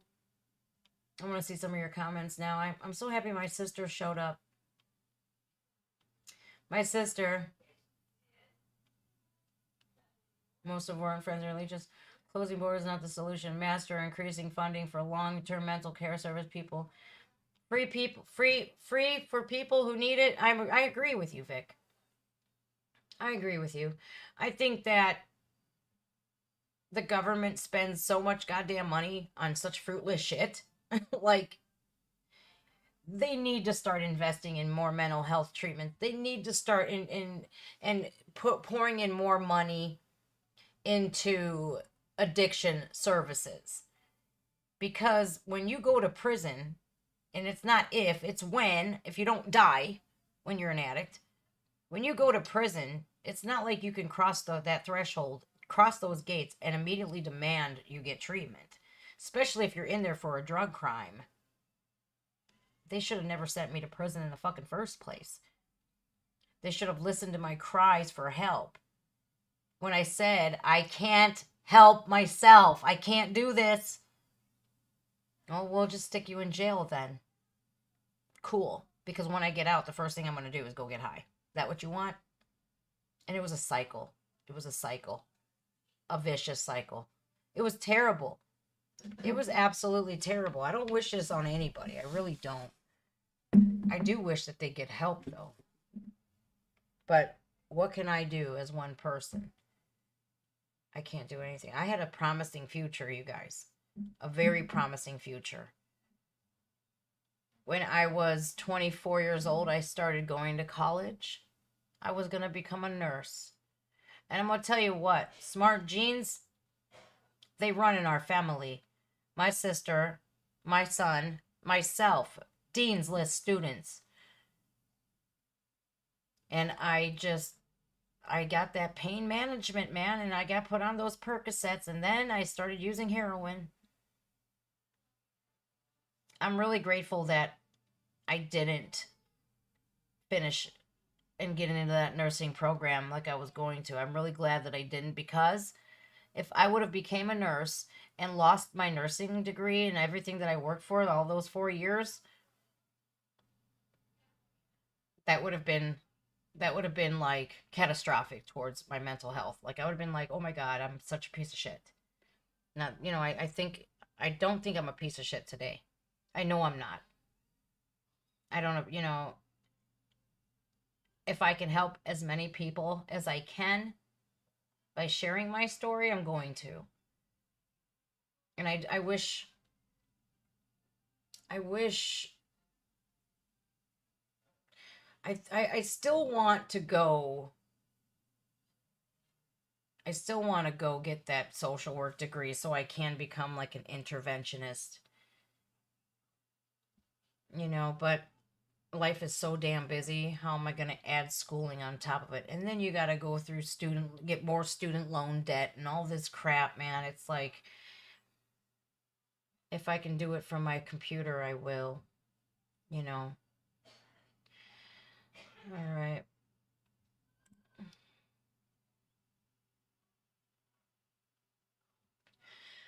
Hi, pencils, pens, and depression. I like your name.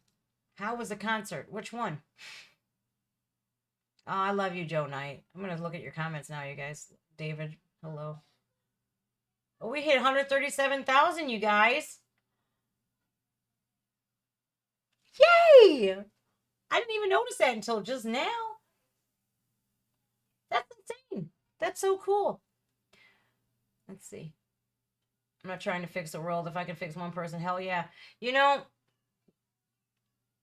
When I started this channel, I was misguided a little bit. And then I kind of took the reins myself. And all of a sudden, I did Falling in Reverse's songs. And it was like burning me. I'm like, I have to say this. I have to get this out. It was like literally like, I need to say this. I have to tell somebody my story. And this is when my channel was brand new, you guys. We only had a couple thousand subscribers, if maybe 1,000 at this time. And I just let it out.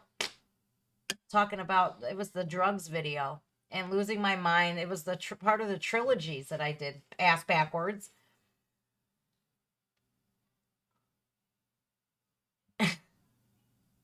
And the people from all around the world, Australia, that were commenting. Thank you. Oh my God. I'm going through that right now. What do I do? And I would sit there for hours answering comments. Hours. And it's like today. It doesn't change. I'm still the same person. I can't be anybody else. If I see somebody that needs help, I'm going to talk them out. I'm going to talk them through it and tell them what exactly they need to do. Now, if they don't listen to me, it's on them. It's on them, because I can't tell you guys how many times I've gotten people into treatment and they didn't go. It's so disheartening. It's like, I've done all this work, calling all around, getting you a bed, getting you a scholarship for rehab and you don't go? I've cut people out of my life because of that. My Rick, my own Ricky, I swear, one of the loves of my life, man. If not the love of my life. I had him a bed. He wasn't on heroin or anything. He had a cocaine problem. This is what caused the problems between him and I. And I hated it. I hated that it had such a stranglehold on him. And a couple of years ago, I spent some time with him. And he poured his heart out to me. He was sober for a while. And then all of a sudden, he just relapsed. He would have these spurts where he was sober for like a year, a couple of months. And then he would relapse. And then he would take that so personally. He would be like, I'm such a piece of shit. And I'm trying to tell him, like, look, dude, we all have struggles in our life. That drug, it just has such a power hold on you, Rick, that you got to be stronger. And he couldn't. He couldn't be stronger. Until one day he had had enough. Yeah, I got him a bed and everything, and he was at the last minute like, I don't think I can go. And I was so disappointed in him. And when I spent some time with Rick the last time, he cried to me. He cried and cried and cried. And he goes, if you would just be with me, you can keep me straight. You save people, Jen. Because I've done saved a couple lives. And I told him no. I said, Rick, I can't risk having you around me or my children when you are in that state. Because he knew I had 2 kids at this time. He knew I've been sober all these years. And there was never a moment where he didn't tell me how proud he was of me for kicking that ass, that demon's ass, that addiction's ass. But he begged me for help. But I couldn't reciprocate. I couldn't be with him in a relationship. And it eats me up still to this day because a few months later, he hung himself. And then his son was dealing with opiate addiction, with fentanyl addiction. A few months after Rick had took his own life, little Ricky died.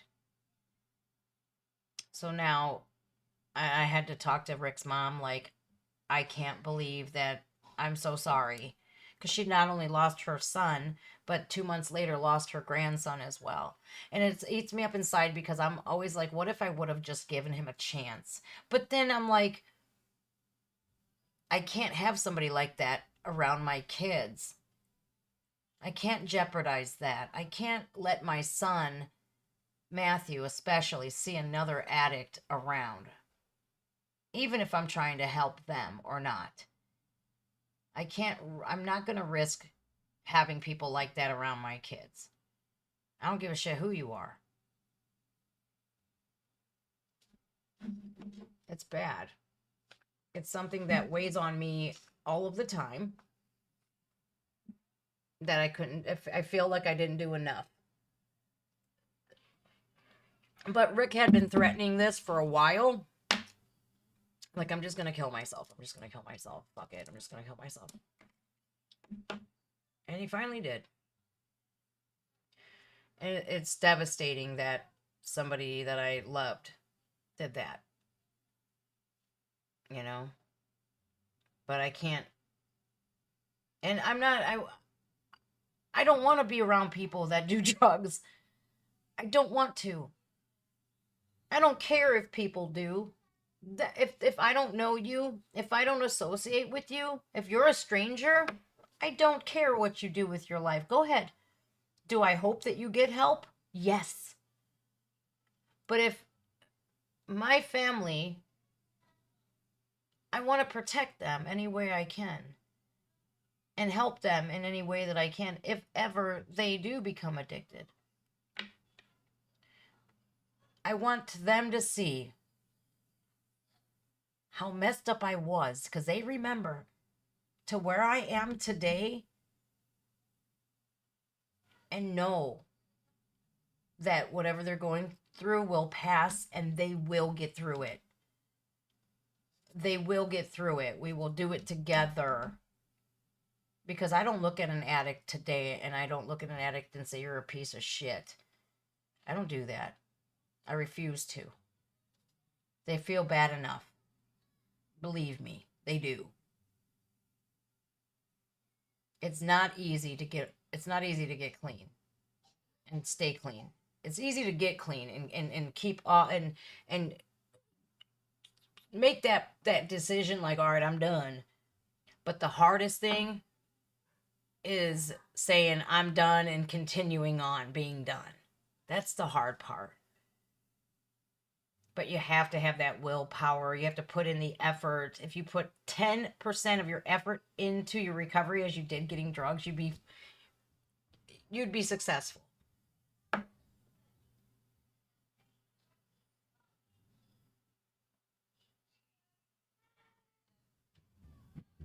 Oh, my sister.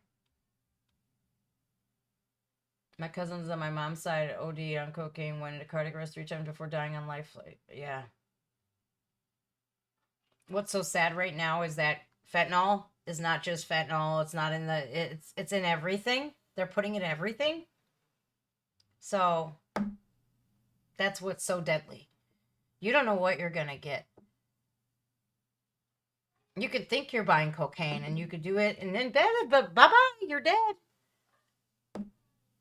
Like, they will limit this video because of the content.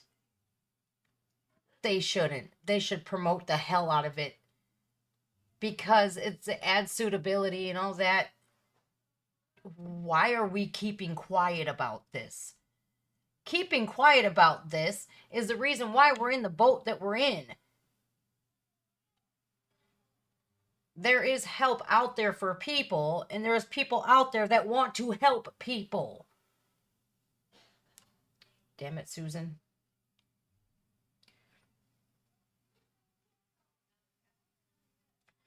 Meaning to tell you more about the health issue that I had this year, not through YouTube. Yeah, Instagram.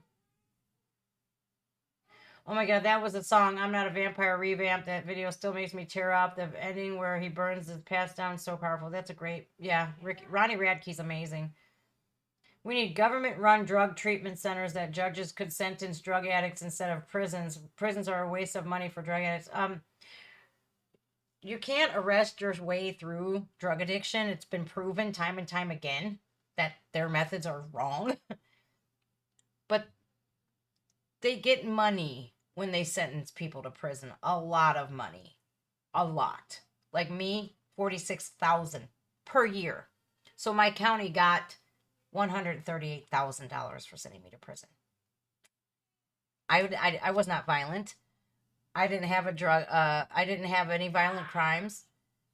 I had drug possession over the telephone. I called a drug dealer whose phone was federally tapped. And they came in my house like a SWAT team. They came, yeah, deep. I had DEA here, U.S. Marshals, the FBI, 6 different agencies. There was like a 50-foot walkway in front of my house. It was lined with police officers, with M16s and everything. Dogs, you name it. I walked out there like, what did I do? Holy crap. I didn't rob a bank in my sleep, did I? I'm like, September of 2013. September 18th. I posted a meme on Facebook. Oh my God. It was a doormat and it said, come back with a warrant. I was just making a joke, and the next morning they sure did. They came with a warrant.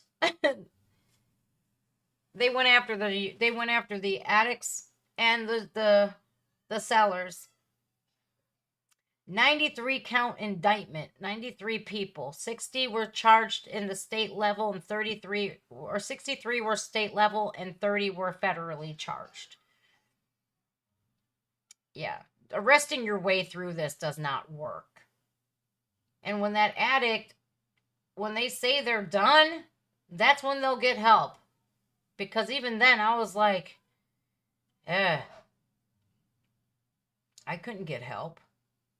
It took that last time of me almost dying to say, this is it, I'm done. And my exact words were, fuck this shit, I'm done. I looked at myself in that bathroom at Lake West Hospital and I said those 5 magic words to myself.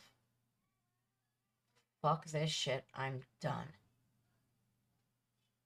And I don't care what, and like I said earlier in the video in the beginning, life has not been easy since becoming sober. There's been trials and tribulations and all kinds of tomfuckery going on. I never once picked that needle back up. No thanks. Sorry, not sorry. It's amazing. It's really an amazing transformation. I forgot to mention, in like 2007, I met this Irish gangster, and he was a drug dealer, and I moved him into my home. And one day, this man walks through my door. One of his friends, right? This Hell's Angel. Immediately, as soon as he walked in my home, Ricky was one of the love of my life. But the man who walked through my door was the most beautiful person I've ever seen. Beautiful man I've ever seen in my life. And today, he and I are still remarkably close. And his name is Jason. And when I first laid eyes on him, I was in a fog. I was with the Hells Angels Club. You're not allowed to do heroin. You can do meth. You can do cocaine. You could sell cocaine. You can sell meth. But don't you dare touch heroin. It's one of their bylaws. And I'll never forget the day he walked in my doors. And I was smitten with him from get-go. And still today, we are the best of friends. And if I ever needed him for anything, I could call on him. And he had some struggles before in life, but not like I did. And he's never once left my side. Anytime I needed him, pick up the phone and he's there. And that Irish gangster that I was dating at the time, I moved him into my house. He was very mean to my first son. He talked really bad, and I hated him for it. He and my kid were bicker back and forth with one another. My son is so intelligent, he can shut an adult down at 8 years old. He's so extremely witty and intelligent. And this guy would get so pissed off because my 8-year-old just schooled the hell out of him. Well, Jason would come over and sit there, and he would not pick on Matthew at all. And it drove me insane that this grown-ass man was talking shit to my son. And I wanted him to leave my house because I moved him in because he sold drugs. And I wanted that supply. I was like, I don't have to do nothing. Just have to let this dude live with me and whatever, and he'll give me drugs. And that double-edged sword, that catch-22, was he treated my son like shit. And then no matter what I said or what I did, he wouldn't leave my house. And I remember him saying to me, because he's seen how smitten I was with Jason. Wait a minute, baby, I'll be up in a minute, okay? Wait, hang on. Grandma hurt my feelings. Grandma hurt your feelings? Yeah. Well, tell her to not hurt your feelings. Alright. Go give her a hug. All right. Your grandma hurt his feelings. So, he told me, because he's seen how smitten I was of Jason. It was like when Jason walked through my doors, it was like the heavens opened up and it was like, ah, this motherfucker's hot. And he says, I see the way you look at him. I see the way he looks at you, but he's never going to sleep with you. He's never going to sleep with you. He's my friend. He ain't going to do that to me. And I guess he wasn't that, you know. He was very angry the way that he acted towards Matthew.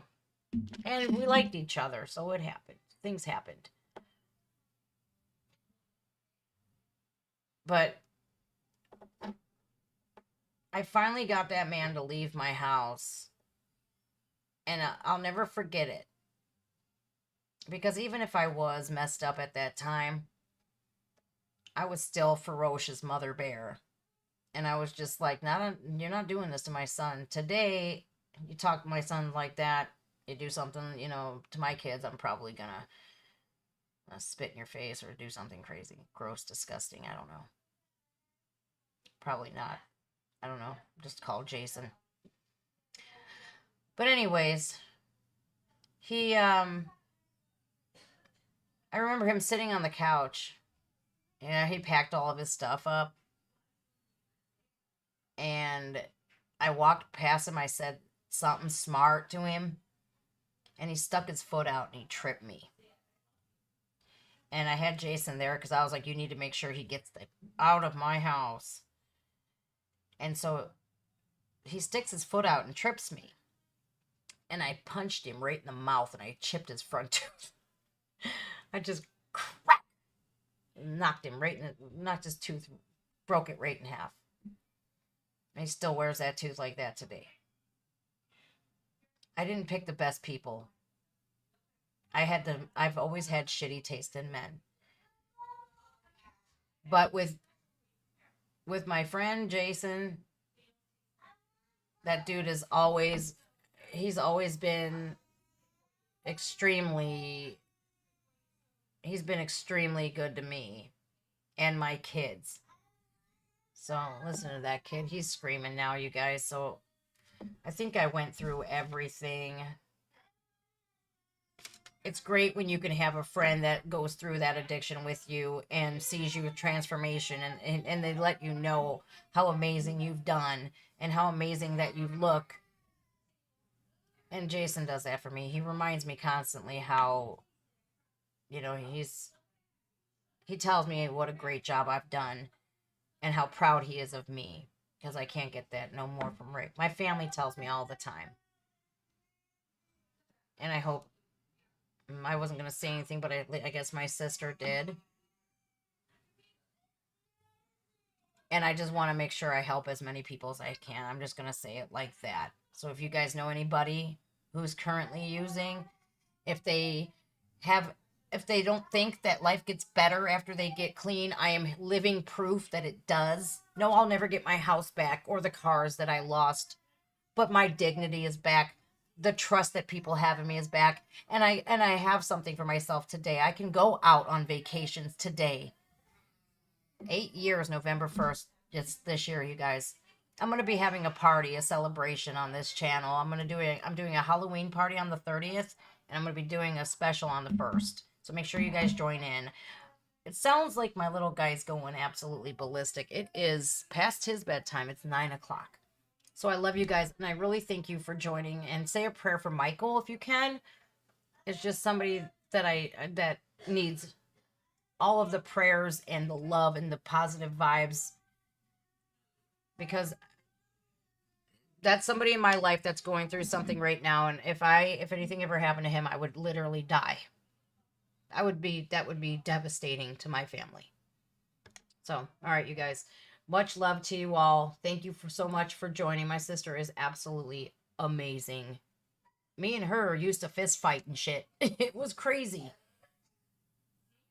And now we're like the best of friends, the best sisters ever. And I would never want to picture my life without my sister in it. She is good people. And she's a vice president of her own company. Man, my sister's killing it.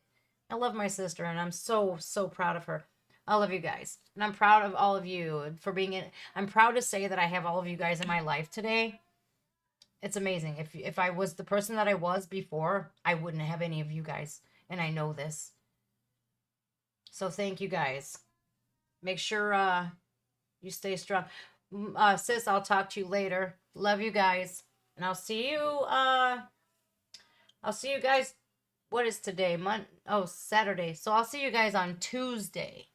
Tuesday at 2 p.m. I do stream Tuesdays and Thursdays at 2 p.m. Eastern Standard Time. I'll be making sure I let everybody know on Discord beforehand. And on the channel, I'll let you guys know. But I did put it up on my YouTube banner that I'm live Tuesdays and Thursdays at 2 p.m. So if you guys want to join in, if you can, if you're not working or not, just come in. We have music. We have a good time. We laugh. We cry. I cry. You guys laugh. All right, guys. Good night. And thanks for coming. I appreciate you guys. Say a prayer for all those people out there who are sick and suffering right now, and just pray that they get help. Share this if you need to with somebody, because I am living proof that it is real. Recovery is real. And heroin addicts do recover. They sure do if they want it. And if they work hard for it, don't you dare discount the fact that they